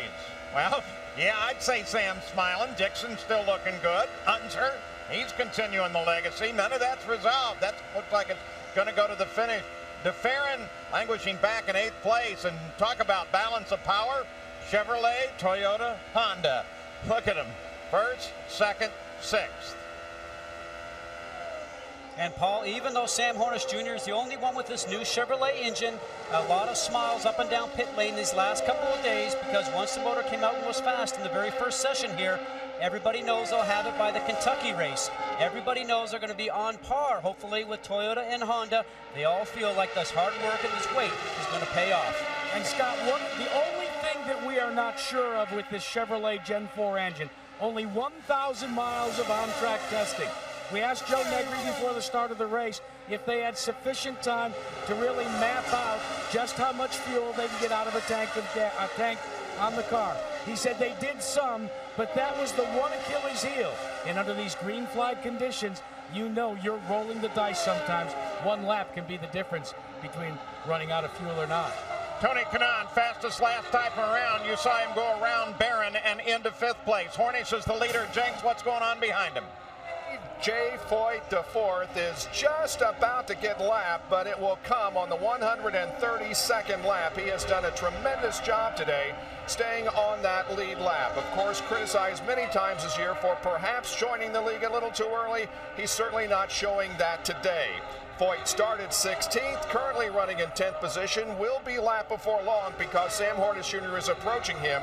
And one other thing you have to consider is that a year ago here at Michigan International, in an Infiniti Pro Series race, A.J. Foyt, the 4th, was the winner, and that certainly helped propel him to the Infiniti Pro Series championship. That is Foyt just ahead of Sam Hornish Jr., with whom we ride. And he seemed to calmly handle that wheel coming off as well. Came in, got a new one, no problem at all. So at Michigan, the Firestone Indy 400, 132 laps are complete. Of the guys out of the race, perhaps the 2 most important are Kenny Breck and Castroneves. Castroneves with a failure in the cooling system, and Breck out with a smack on the turn 2 wall. That's the only car that's had any contact with the wall. It's been an amazingly fast and safe race thus far. Hornish is the leader. Lead has been shifting back and forth, and Hornish with that new engine, but let me tell you, Toyota, Honda, they're not giving up on it. They want to get up there and take that away from them. Look at him dart and weave. Wow. The guy in the back always gets the fastest toe, so he steps out. The next guy steps out. It just continues on down the line. A very dangerous time at over 220 miles an hour. They go 3 wide once again. That's Barron High. Whoa! Barron picks it up. 3rd place now. And now he's going to try a charge on Dixon, Schechter, Barron on the move. Unser Jr. is working the high groove as well, trying to come in and latch on to Barron. Paul, without a doubt, he made some changes on his car. His car is definitely working well for him. To be able to weave through the traffic like that, took advantage of the toe perfectly, coming onto the straights. He's done a great job. All right, fastest laps thus far today. Herta, who's already out. The guy we just saw, Barron. Barron is absolutely flying. Now, we know what the fastest laps are here. Who was the first driver to break the 200-mile-an-hour barrier at Michigan? Here's a clue. Got a relative in the race. Well, the doing last good. name up, Unser. Yep, his nephew, Little Al, currently sitting in 4th place. Bobby Unser was the first over 200 miles here. Now you're with Kanaan. Look how fast he goes past Buddy Lazier. Buddy's another guy that will be getting that new Chevrolet engine. We talked to Ron Hemmelgarten the other day. Says it's been a long season, but boy, we are awfully anxious. Yeah, we probably ought to review that as we ride with Tony Kanaan, Scott. Right now, the Gen 4 Chevrolet only exists in Hornich's car, the leader. But as we take a look at the Chevy leaderboard, the second team in that line, Cheever, Red Bull Racing with Buddy Rice, logically will end up with that engine come the next race 2 weeks at St. Louis. And then when we get the next one down the road at Kentucky, all of the Chevrolet entrants will have that. And Chevrolet is not charging right now for maintenance on the Gen 3 engines at all. And they're just going to pick right up, take care of everybody now, and then Kentucky, they all have the new one. And Paul, we should explain that there's not enough Chevrolet engines to go around at this time for everyone. That's why it's on a step basis getting into the program for Kentucky. Yeah, they're not all that easy to build. Cosworth building them for them in conjunction with General Motors. Roger Yasukawa, 9th place. Honda, 2nd. Honda in the line. Kanaan is at 6th. Yasukawa is at 9th, running 216 miles an hour.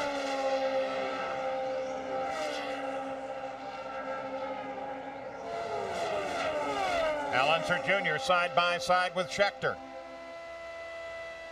Unser Jr. was 2nd quick last time around. Hornish was quickest. On the inside. On the inside. You're clear.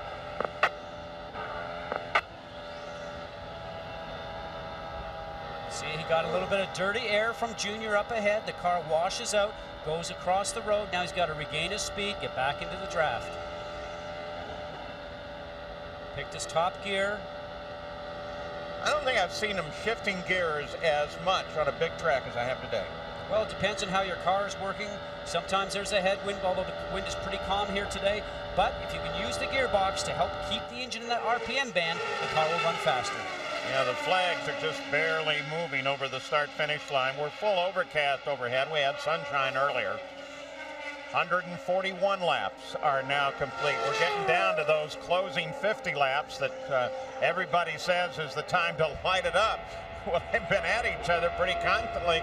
Makes you wonder what's going to happen in these last 50 laps. Hornish Jr. again fastest last time around.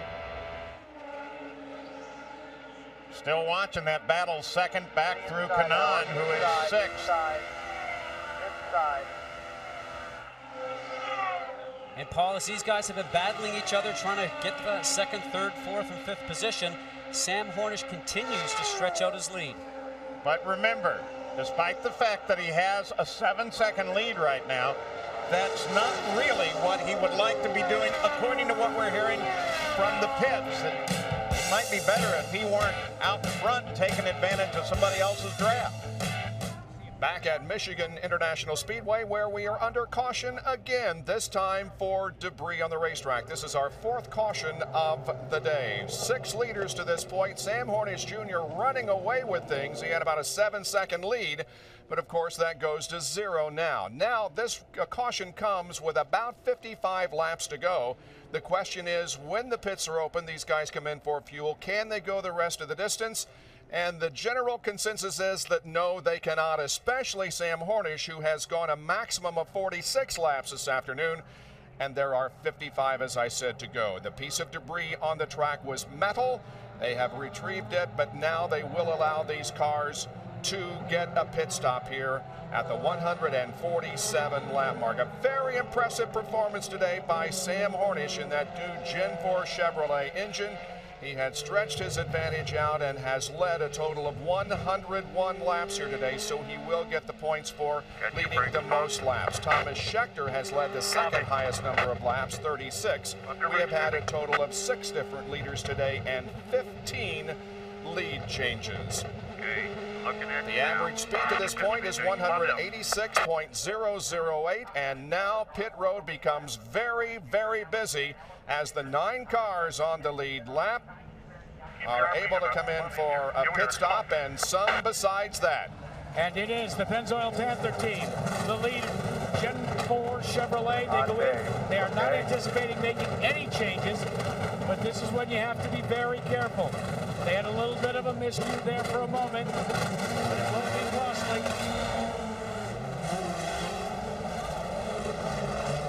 But it looks as if it will cost them a position on the racetrack, guys.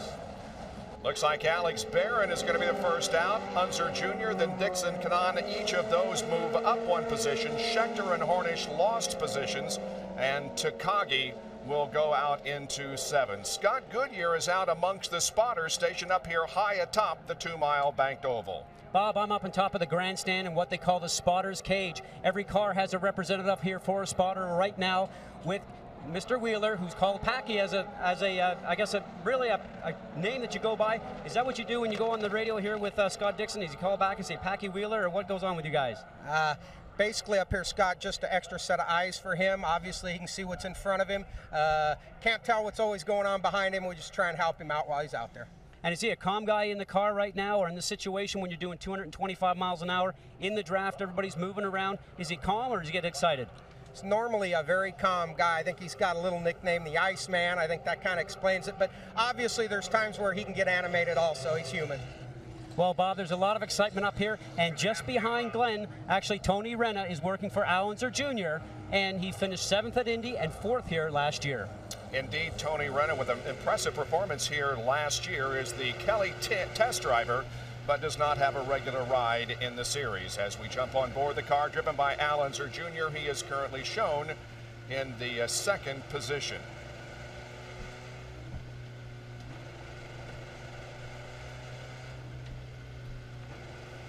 Well, Sundays this fall, this rookie's about to meet the man who will make him a cop.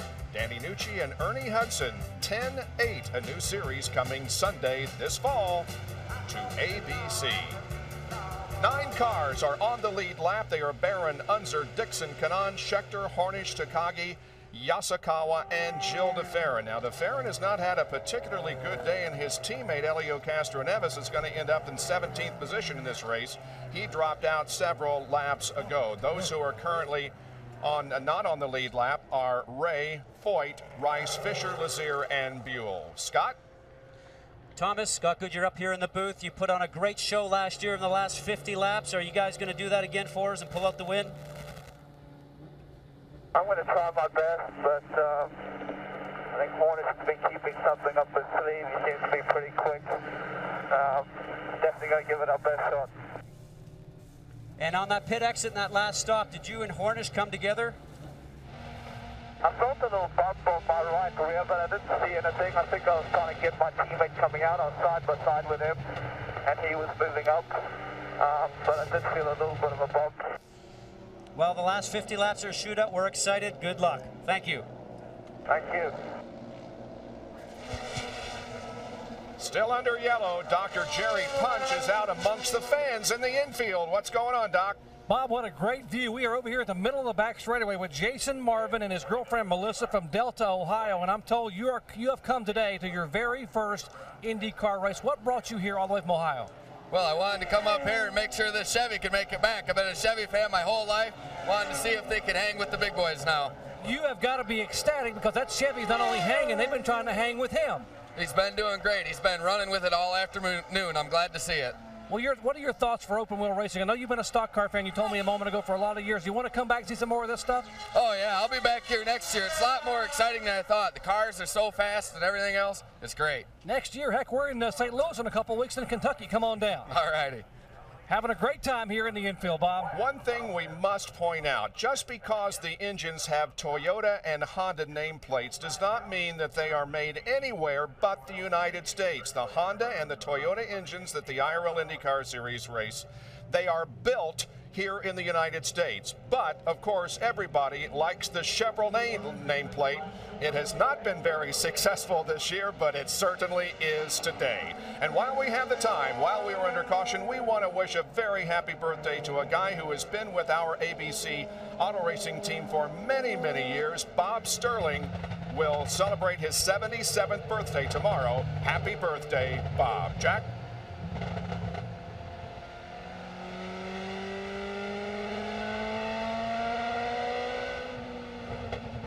Well, we have a problem with Jack Arut's microphone. We'll get out of him in just a few moments. Meanwhile, we are just about to go back to racing here. They're in turn number 3, Paul. Barron is the leader, coming back to the green flag. There's the restart order. Hornish has led 102 laps of this race, and we're off again. Look at Hornish on the inside. Look at this.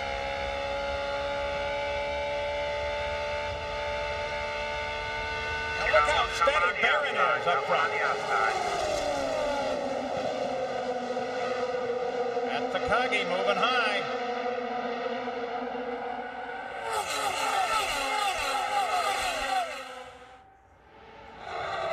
And Sharp trying the high side way back there right now. He's back on the lead lap after having a couple of miscues. Barron now Takagi second.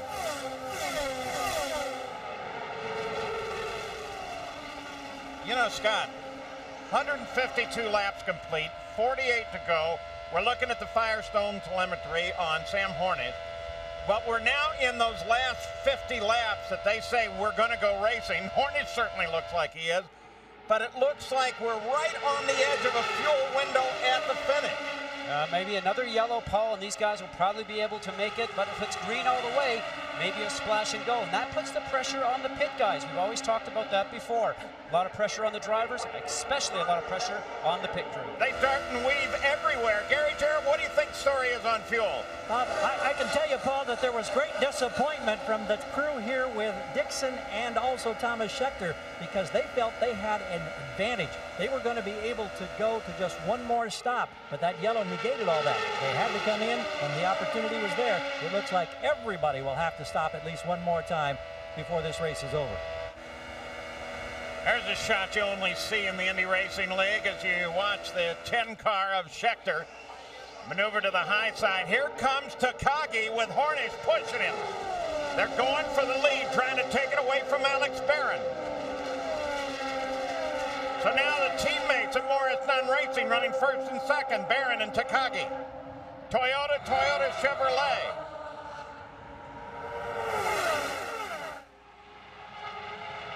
This is the segment of the race where Brian Barnhart said, guys, don't stop the respect you have for each other and yourself when you're out there on the racetrack. Don't get too close, as we see right now, getting down that white line with Dixon. All these guys are trying to position themselves right now. They want to show the hand that they have. 3 wide right now. Schechter's running high on Takagi. Dixon's coming low. Hornish is trying to get Barron, and the report from race control is that the Kanaan engine is sounding bad, and that's the points leader. That's Kanaan, and he's slowing down. Oh, man. He was so much part of that fight. So now we have 2 guys out, Catherine Evans and Kanaan, that are going to have a major impact on the championship.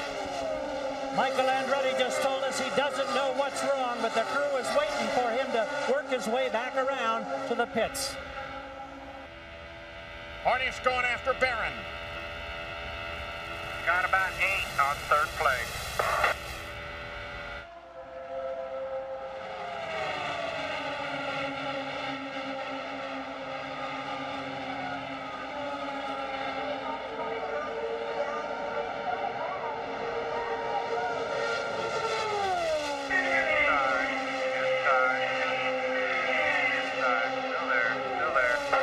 At better than 217 miles an hour. Still there. Still inside. Still there. Hornish has got him. Still inside. Maybe. That's the one thing you never know. When we come down the last lap, Paul, this could change 2 or 3 times. So Barron is able to hold the lead going to the line. But maybe Hornish learned something. Well, you know, does it make sense right now for Sam to sit back and maybe gain a little fuel right now just in case we have a short yellow? There's a lot of things, a lot of strategies playing out now. Look at this on the high side there. That's the 55 car of Roger Yasukawa. Trying to get third away from Target Chip Ganassi Racing, Dixon and Schechter. Unser Jr. is the car down low. Takagi's behind Unser Jr. And we saw the nose of DeFerrin in there too. Oh, they're all coming up to the front to play.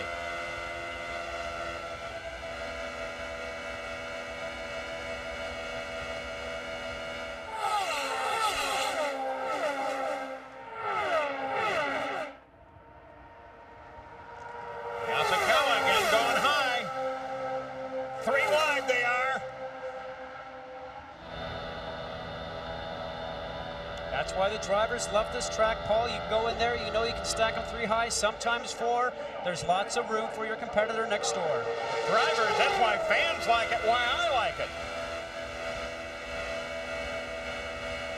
Here, Al just squeezing the throttle on and off a little bit on that low side. Maybe the car's pushing up. 160 complete. 40 to go.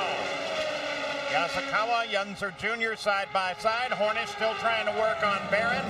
Barron is holding him off. It's Toyota, Chevrolet, Toyota. You will not believe what just happened at Michigan International Speedway. Watch what happened just a few moments ago. These are the first 4 cars. That's Alex Barron in under Sam Hornish. The 10 car is Schechter, and the 9 car is Dixon. Schechter up high, and Barron through turn number 3. Touch wheels. Schechter keeps it off the wall. Barron spins, but not only does he not hit anything, he gets the car going in the right direction, crosses a line, and doesn't lose a lap. And the crowd went wild. They were going 215 miles an hour when that happened. And a great job of driving by both Schechter and especially Alex Barron. Wow, it was breathtaking. Now, the pits are going to be open, and this will allow everybody to come in and get enough fuel to finish the race. The pits are open, and here they come down pit lane.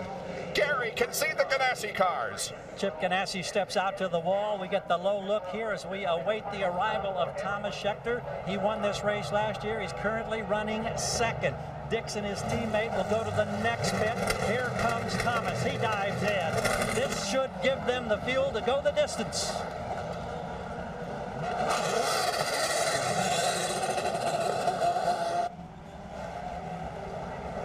Hornish is going to win the battle out of the pits.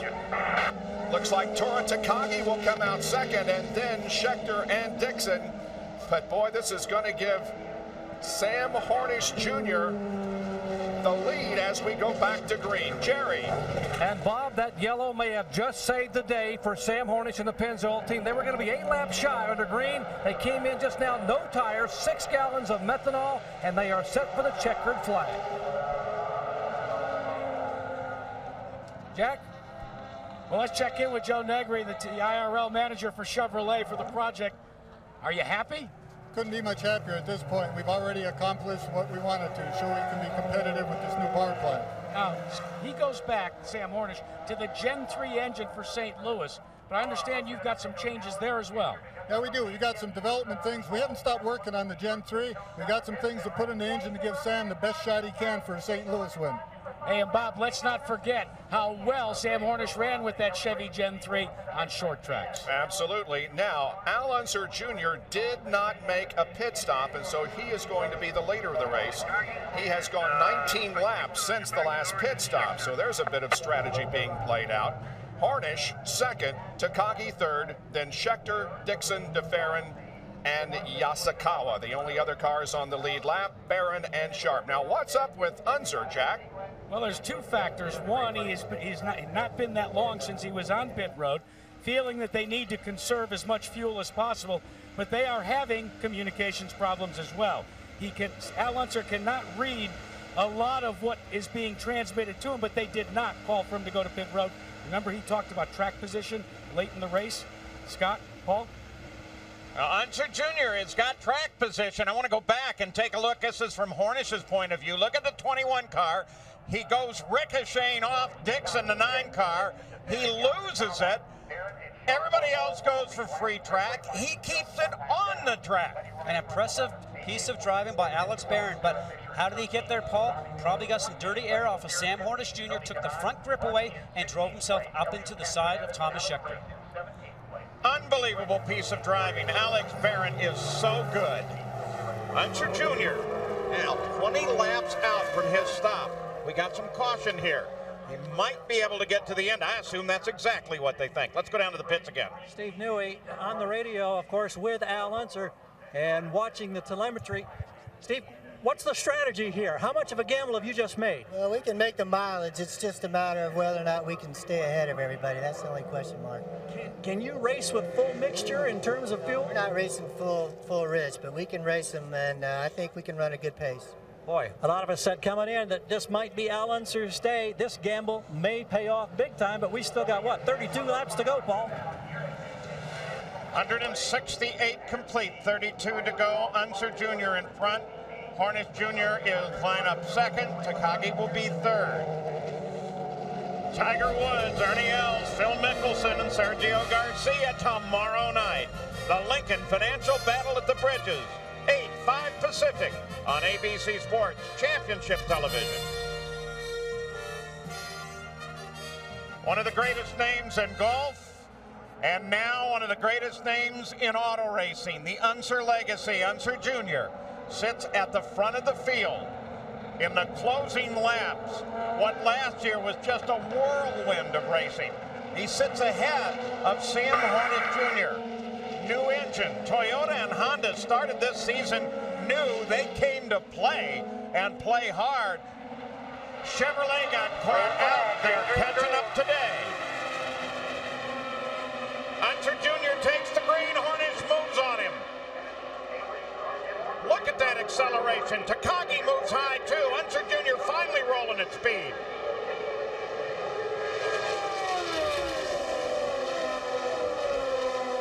Dixon runs high. Unser Jr. has to fade. Takagi now going for the lead. And Paul, you wonder if that fade of Al Unser Jr. is that lean fuel mixture that he has that we heard Steve Newey report about. Lean fuel mixture means not as much horsepower out of the engine. On board with Schechter as they go 3 wide. Hornish is trying to come back at Takagi. 3 wide, 3 wide, 3 wide. He's squeezing him high. 3 wide. He's looking for 3 wide. Second fastest last time around was Alex Barron, who was in that spin, now runs 6th. Great for Alex to be able to do that when you have a situation like that. You've got to get yourself calm. He's a professional back out there. Get right back down to the pace. He wants to have a shot at winning. And Scott, there's always humor in something. They radioed to him and said, now that your heartbeat's back down to normal, let's go racing. Schechter, Hornish Jr. side by side again. On board with Barron. He was hooked up before, Paul. Look how much speed he's got right now. Look at this. He tried 3 wide on the top side. Look how close they are. Oh, careful, Alex. You already topped 1 car today. You don't put too many pieces of paper in between those 2 wheels, Paul. He's going to try it again on the back stretch. So is Hornish.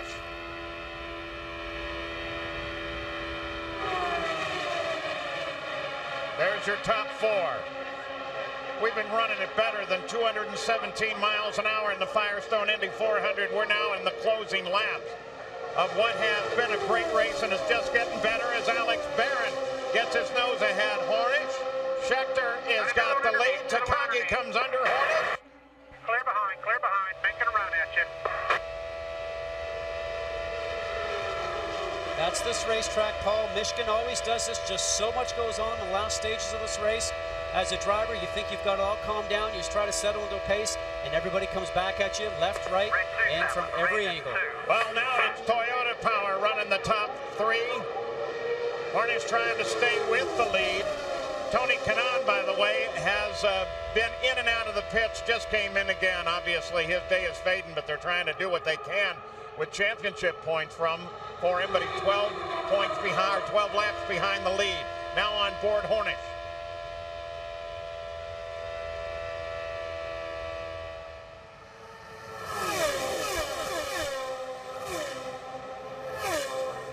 Look at that. That's the whole front of the field at better than 216 miles an hour last time around. Barron tries it again. Hornish seems to prefer this groove. I think he's still got a bit of push going on, Paul. He didn't seem to like being in the middle of those two cars. Watch him to make all his moves high. High is where he goes. Barron's in the middle. Schechter is low. Scott Sharp gets to see all three ahead.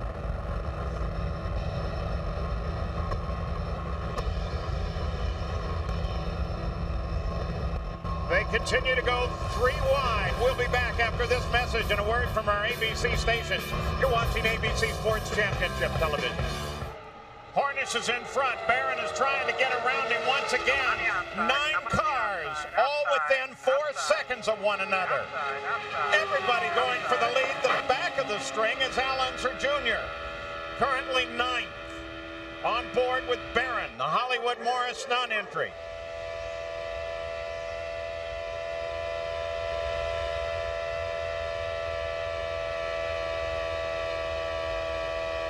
You don't hear any lifting from Sam Hornish whatsoever. No change in the engine pitch. Barron looks to get a little bit of a draft off of him. These guys are not going to take their foot off the throttle. Hornish, the two-time and defending series champion. Barron won a year ago at Nashville, Tennessee. By the way, the 14 car of Voigt the Fourth had a long stop in the pits. They had a gear problem. They repaired it. Now let's have our pit guys bring us up to speed on what the leaders are doing. Well, for Sam Hornish, deja vu all over again, starting to look like last year or the year before. No concerns about fuel, can run full rich. In fact, they told Sam Hornish, just make sure that you are in the right place on that last lap. Let's check in with Jerry. Jack, the same here for Alex Barron. Peter Parrott talking to his driver on the radio saying, don't worry about fuel. Full rich means full power. They're going after Hornish. Let's check in with Jerry. For the Chip Ganassi team target driver, Schechter, the defending champion, running third. No fuel concerns there. Dixon just lost a notch. It appeared to Scott Sharp. Everybody's good to go for fuel. This is a team that led nearly 50% of the laps this season. They would love nothing more than to lead lap 200 here. Let's check in on Scott Sharp, Jack. Well, Scott Sharp had that early snafu early on where he made a little bit of contact, but he's battled back. Tom Kelly is calling the race. They like their chances. In fact, he said it's all about drafting right now, but they don't want to show their hand until there are just 5 laps to go. In the draft, Sharp was the fastest last time around at 219 miles an hour. First and second. Still there. You got him. He's clear behind.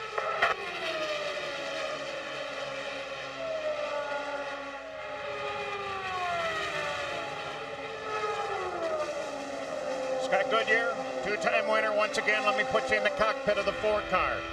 What are you trying to do? What are you trying to learn? You're trying to find out right now if you can stay on the low side, keep that low lane clear just for yourself. You don't want to open it up and let anybody stick a nose in there, because if they do, they're going to move you high. You have to see if you can run fast enough right now. Remember, even though you may not lead through turns 1 and 2 or down the backstretch, you only want to lead coming out of 4 and going to the finish line. There's your top 4. Sharp, second quick last time around. Jill DeFerrin has moved into 6th. He was the fastest last time. Haven't heard much from him. His teammate Helio Castroneves out early, but look at DeFerrin. He's right at the back of this group. You've got to give credit to DeFerrin's crew. They worked so hard, changing the gurney flaps on that car, adjusting the downforce that seemed to be too much. And now they've climbed back up the ladder, and when it counts, they're there. And remember, Penske drivers have won 9 times at this racetrack in the glorious 35 years of Indy-style racing at this plant. 0.8 of a second from the front. Back to DeFerrin in 6th. Now, Paul, the thing for DeFerrin right now, who's second in the championship, he knows he's going to leave here today probably with the points lead. So does he risk it, get involved in all these guys up here? Or if he has a 6th or 7th place car, does he maybe try and move up only a spot or 2? Can he make it to the front? Probably only really he knows at this point in time. I'll bet he does. I'll bet he tries every inch of the way.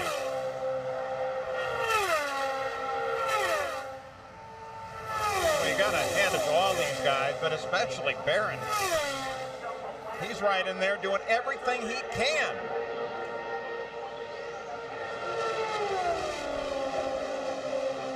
This outcome could have a substantial impact on the points, depending on how they finish, and that is far from certain. But with Kanaan struggling, Dixon could take the points lead, but so could DeFerrin. I was going to say, Paul, the one thing that's certain right now, I've been in this position before, when you don't lift lap after lap for these last 25 laps, your leg gets numb. You're pushing that pedal so hard, it's going into the floorboard. All these guys are thinking about right now is pushing it harder to see if they get more speed out of the car. And guys, I'll tell you, they don't need to have grandstand seats. Every member of this crowd is standing right now. They haven't sat down since the last 20 laps. Well, there, look at them. Yeah, those were sitting, though. They're up high. They can sit. The ones on the bottom are standing up. Now watch, Hornish is on the low side, and what's happening with Barron and Schechter, they're going to push each other along. 2 cars are going to run faster in a line than one by itself. But the low line of Hornish, will that actually make up for the speed difference those 2 guys might have on top? Into the final 10 laps, the final 20 miles. Interesting to watch Schechter right now. Hey, fellas, quick comment from Pancho Carter. He radioed to his driver and said, now it's time to pull the pin. Pancho Carter, the spotter up top, the first winner of the Michigan 500 here in the car dates. He's the spotter for Sam Hornish Jr., as we mentioned right at the start of the telecast.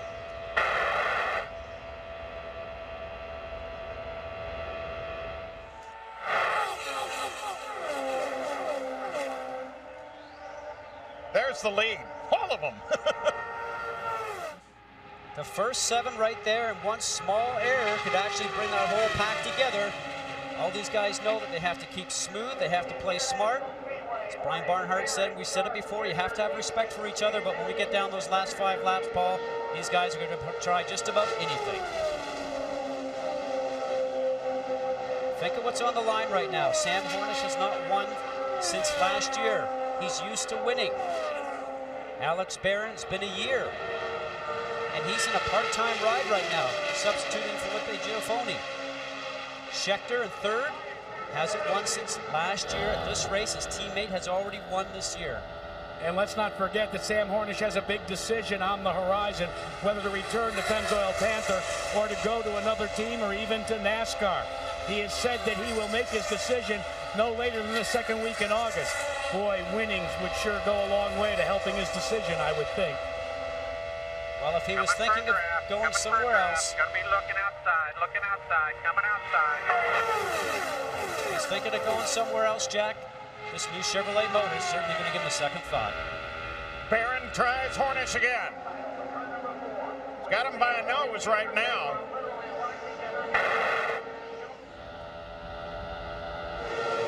Last year, 25 lead changes. We've had 27 thus far. 6 to go. See how smart Sam's playing at Paul right now? He knows that those guys can run high in the top, but will they have the speed to be able to go around the outside of him on the turns? As long as he's low, he's probably in the best spot he could be. A 2.5 seconds, 1st through 7.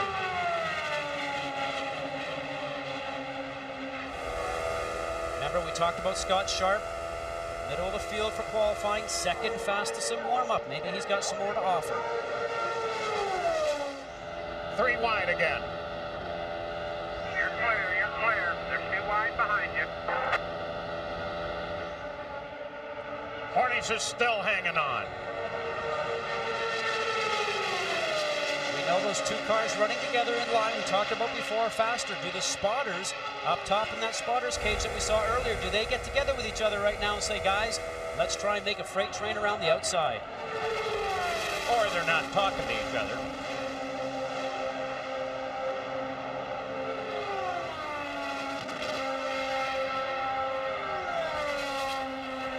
Hornish was fastest last time around, 219 miles an hour. Everybody light on fuel now. The old conventional wisdom used to be that you would want to be in second where Barron is right now.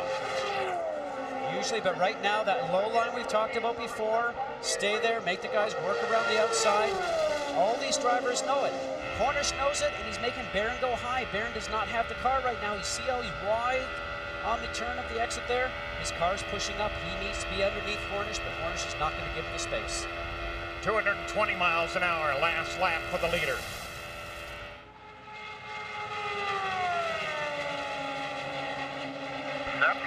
Drafting and looking. That's Poncho Carter again. Spotter for Sam Hornish Jr. telling him what Barron's doing behind him. Paul, it makes you wonder right now with his new power plant, is Sam just talking to himself now and saying, come on, just a couple more laps.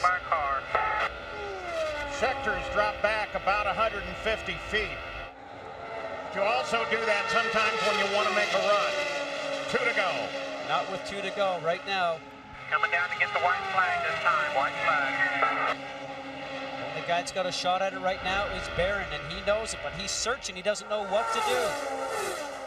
Look where Sam is on that white line. Looking.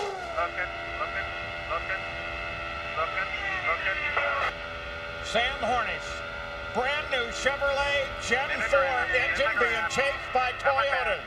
A Barron, Schechter, Sharp, Dixon, and Takagi. Honda is A. Here we go. They go side by side into 3. Coming for the line, coming for the flag. Hornish has got a man on, but Barron now punches ahead. Barron takes it. Barron takes the win from second place. Alex Barron has won at Michigan, 400 miles, and they battled every inch of the way. Morris Nunn Racing celebrates. Peter Parrott, right there in the middle of all that. Man, that was awesome, guys. Thank you. Alex, you bet it was. Oh, that was cool. You see the unofficial results with Alex Barron leading Hornish, Schechter, and Sharp over the line. We'll be back in just a moment. It is the 4th closest IRL finish in history. Before we talk to Alex Barron, I want to show him and show you. Now, usually that kind of a wheel donut ends up in disaster in an IndyCar race, but not for Alex Barron. Alex, he did a complete 360, and you came back, and you're in victory lane. Yeah, we had a good car there about halfway through the race. Made some adjustments, and I think Schechter and I got together in turn 4. Let me show you that. You can kind of take us through it right there. Let me grab it. I was coming through turn 4, and I touched the Ganassi car on the right side and spun me around, and fortunate enough not to hit the wall. And we came in, put some tires on, and the car was right back where it was. This was we'll take a look at another angle. Look at the way it comes down. And now here's where you really go to work. Yeah, I had my hands full there, and I was real fortunate I didn't go up to the wall right there. I just let it roll and put it back in gear, and it fired right up. And then your crew told you, well, as soon as you get your heart rate down, you can go back racing. Alex, take us through the final few laps, because it was an artful course in drafting. Yeah, I didn't know if I had enough on Sam. I had to wait back and come off a 2 right on him, but the last 5 laps, about 3 of them, the 3 to the 5 to the end there, he seemed to have a little bit more power, and I don't know if they went full rich or what, but on the last lap coming around 4, I got a good run, and I freed the car up a little bit earlier, and I just kept pulling. So, you know, the Toyota ran strong to the finish, and that's what we needed. When you got to the line, did you know you had won? Yeah, I sure did. I was watching his tire all the way, and we kept inching forward, and I was like, here we go, and then sure enough, we got it. So you have gotten the title as the master sub. First off, going to Japan, and then, of course, running at Indianapolis, and now for Mo Nunn, replacing Felipe Giafone while he is on the mend. What sort of a statement does this victory make for super sub Alex Barron? All I can do is look forward, for the future, and hopefully something come up for a full-time ride. But I just like to say, the Hollywood car ran strong all day, and Mo Nunn Racing has a lot of capability to win championships, and I'd love to continue here. Gary? Sam Hornish is obviously the man of the hour. Lots of microphones, lots of smiles. You've won so many of these races by inches. Today you lose one by inches. How disappointing?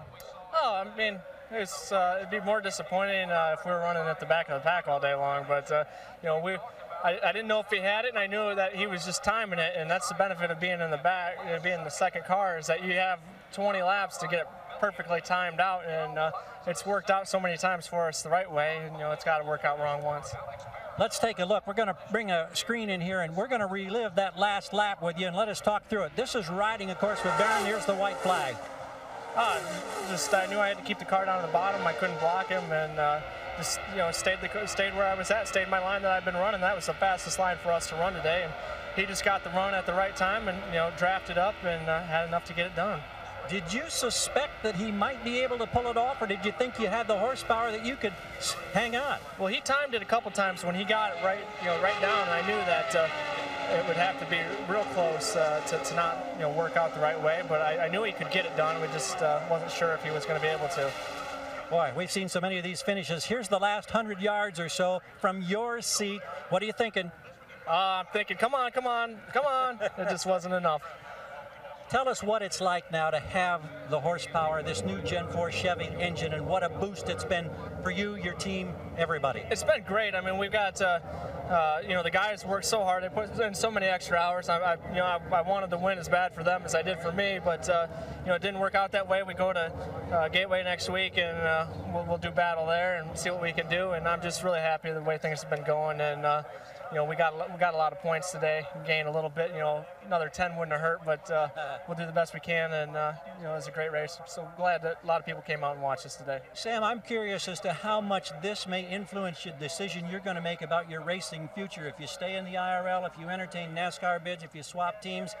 Any thoughts about that right now? I know that you're going to have good and bad years, and no matter what you do. And I never, never let how our performance was at the beginning of the season determine. I wasn't going to let it determine what I did next year. I was going to do it by what was in my heart, not by how I was doing the year before.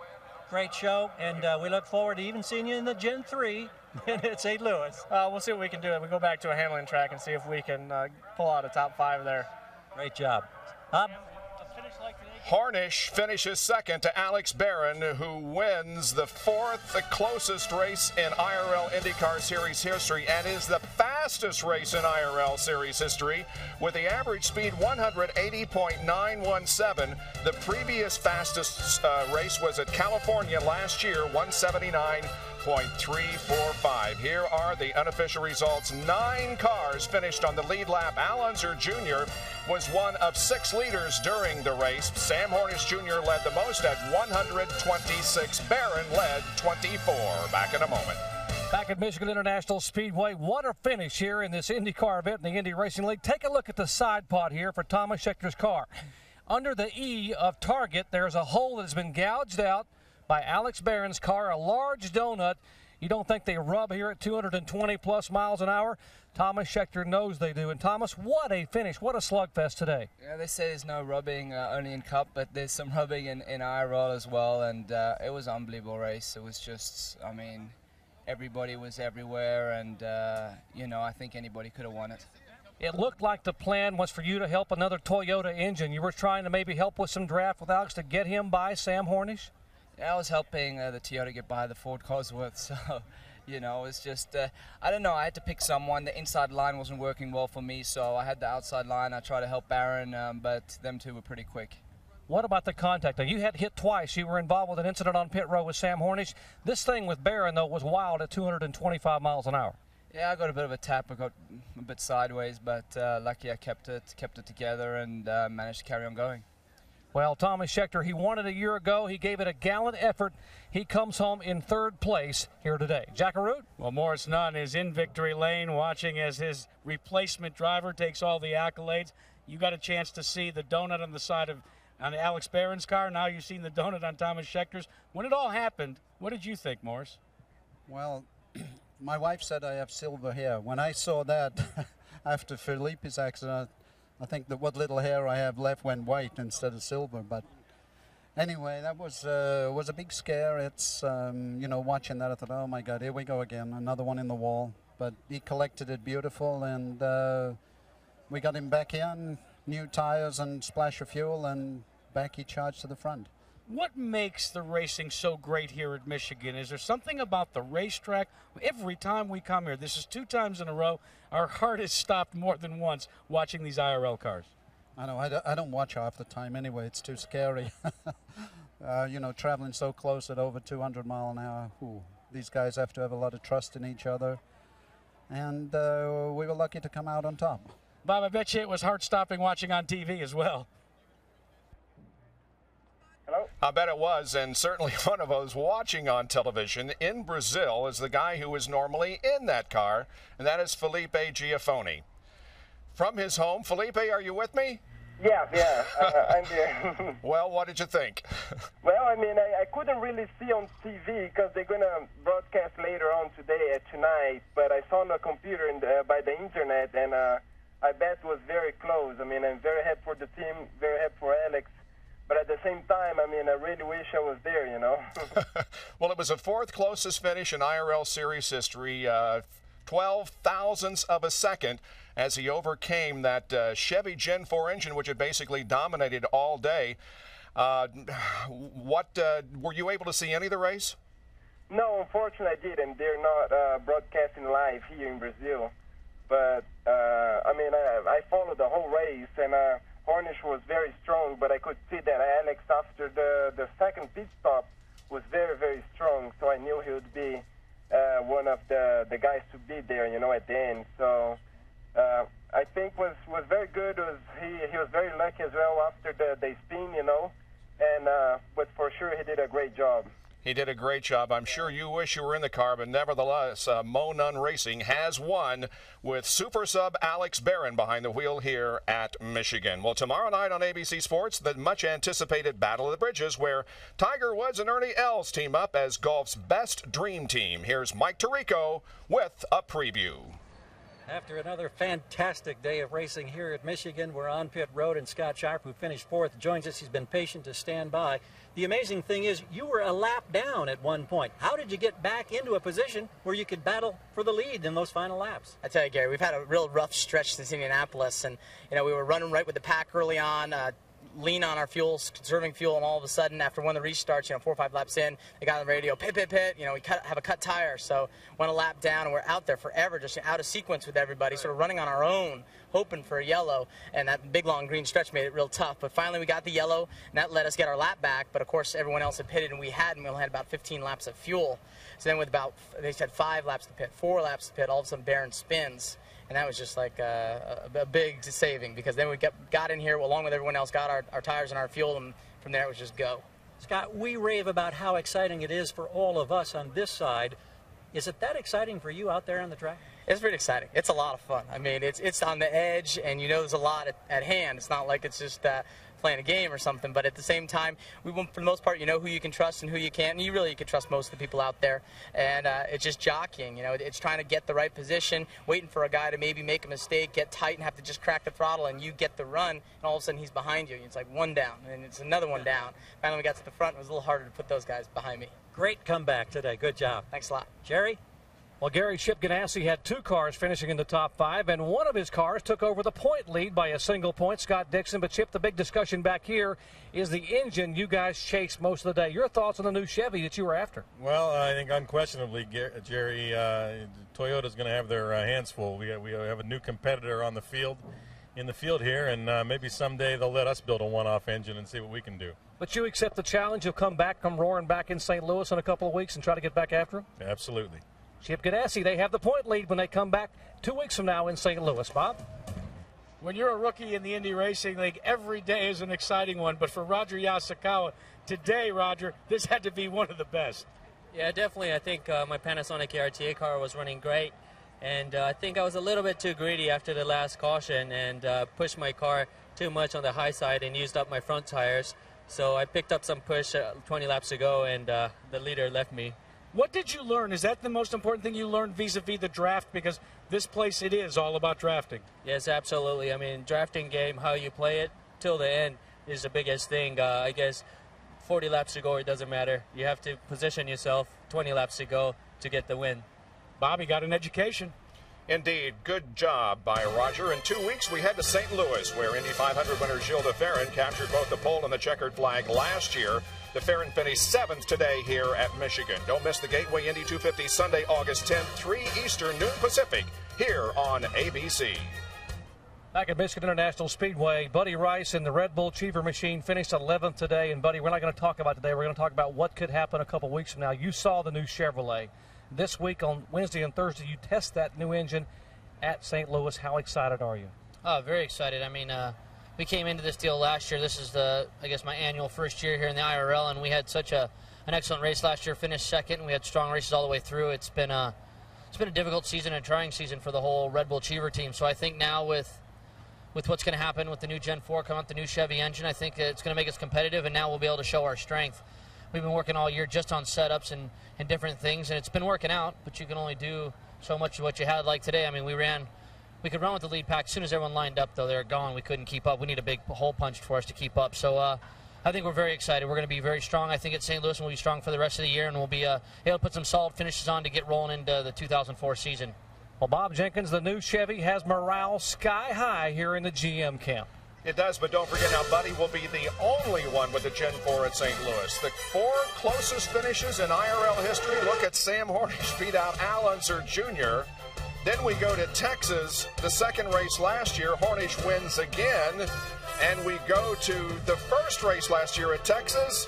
And again, an incredibly close finish. This time, however, Alex Barron beats Sam Hornish Jr. at Michigan. Back at Michigan International Speedway, where the race is over and Alex Barron has won. He beat Sam Hornish Jr. in the 4th closest finish in IRL's history, 12 thousandths of a second. Well, before this weekend began, we were asked, that is, the announcers were asked to pick one particular driver to focus on and talk about a little bit. And here's the guy that I chose, Alex Barron. He's been a super sub for Penske, from Mo Nunn substituting for Ari Leyendyke, and he's been substituting for Felipe Giafone recently. This was a result in Japan as he finished in 17th position. He ran a great race in Indianapolis and finished in 6th place.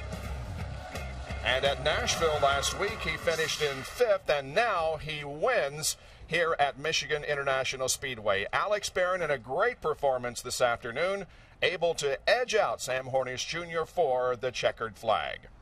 Now, Jack Arute has his spotlighted driver. Well, as they say, the best of times and the worst of times, I think that characterizes so far the 2003 season for two-time champion Sam Hornish. Started out the year, and boy, he had quite a lot to live up to. 2 consecutive championships, winning again last year in that tight finish. And then a crash in Phoenix, Arizona. But the key was he was down on horsepower. He could not keep up. At Indianapolis Motor Speedway, his dreams went awry yet again. But he battled back. And this is the best of times for Sam Hornish. He said he learned a lot being under horsepowered. And then at Nashville 1 week ago, he treated all of us to a fantastic run, as he was able to come back and lead for the first time. But it's been up and down for Sam Hornish. Engine problems have befallen him so many times. But then, as we said, able to be racy on the short tracks. And then today, well, he was back where he belonged, up front, leading a lot of the race, able to draft, able to run up front. It was a Chevrolet Gen 4 engine, but Gary Gerald, it was also what he learned when he was under horsepowered.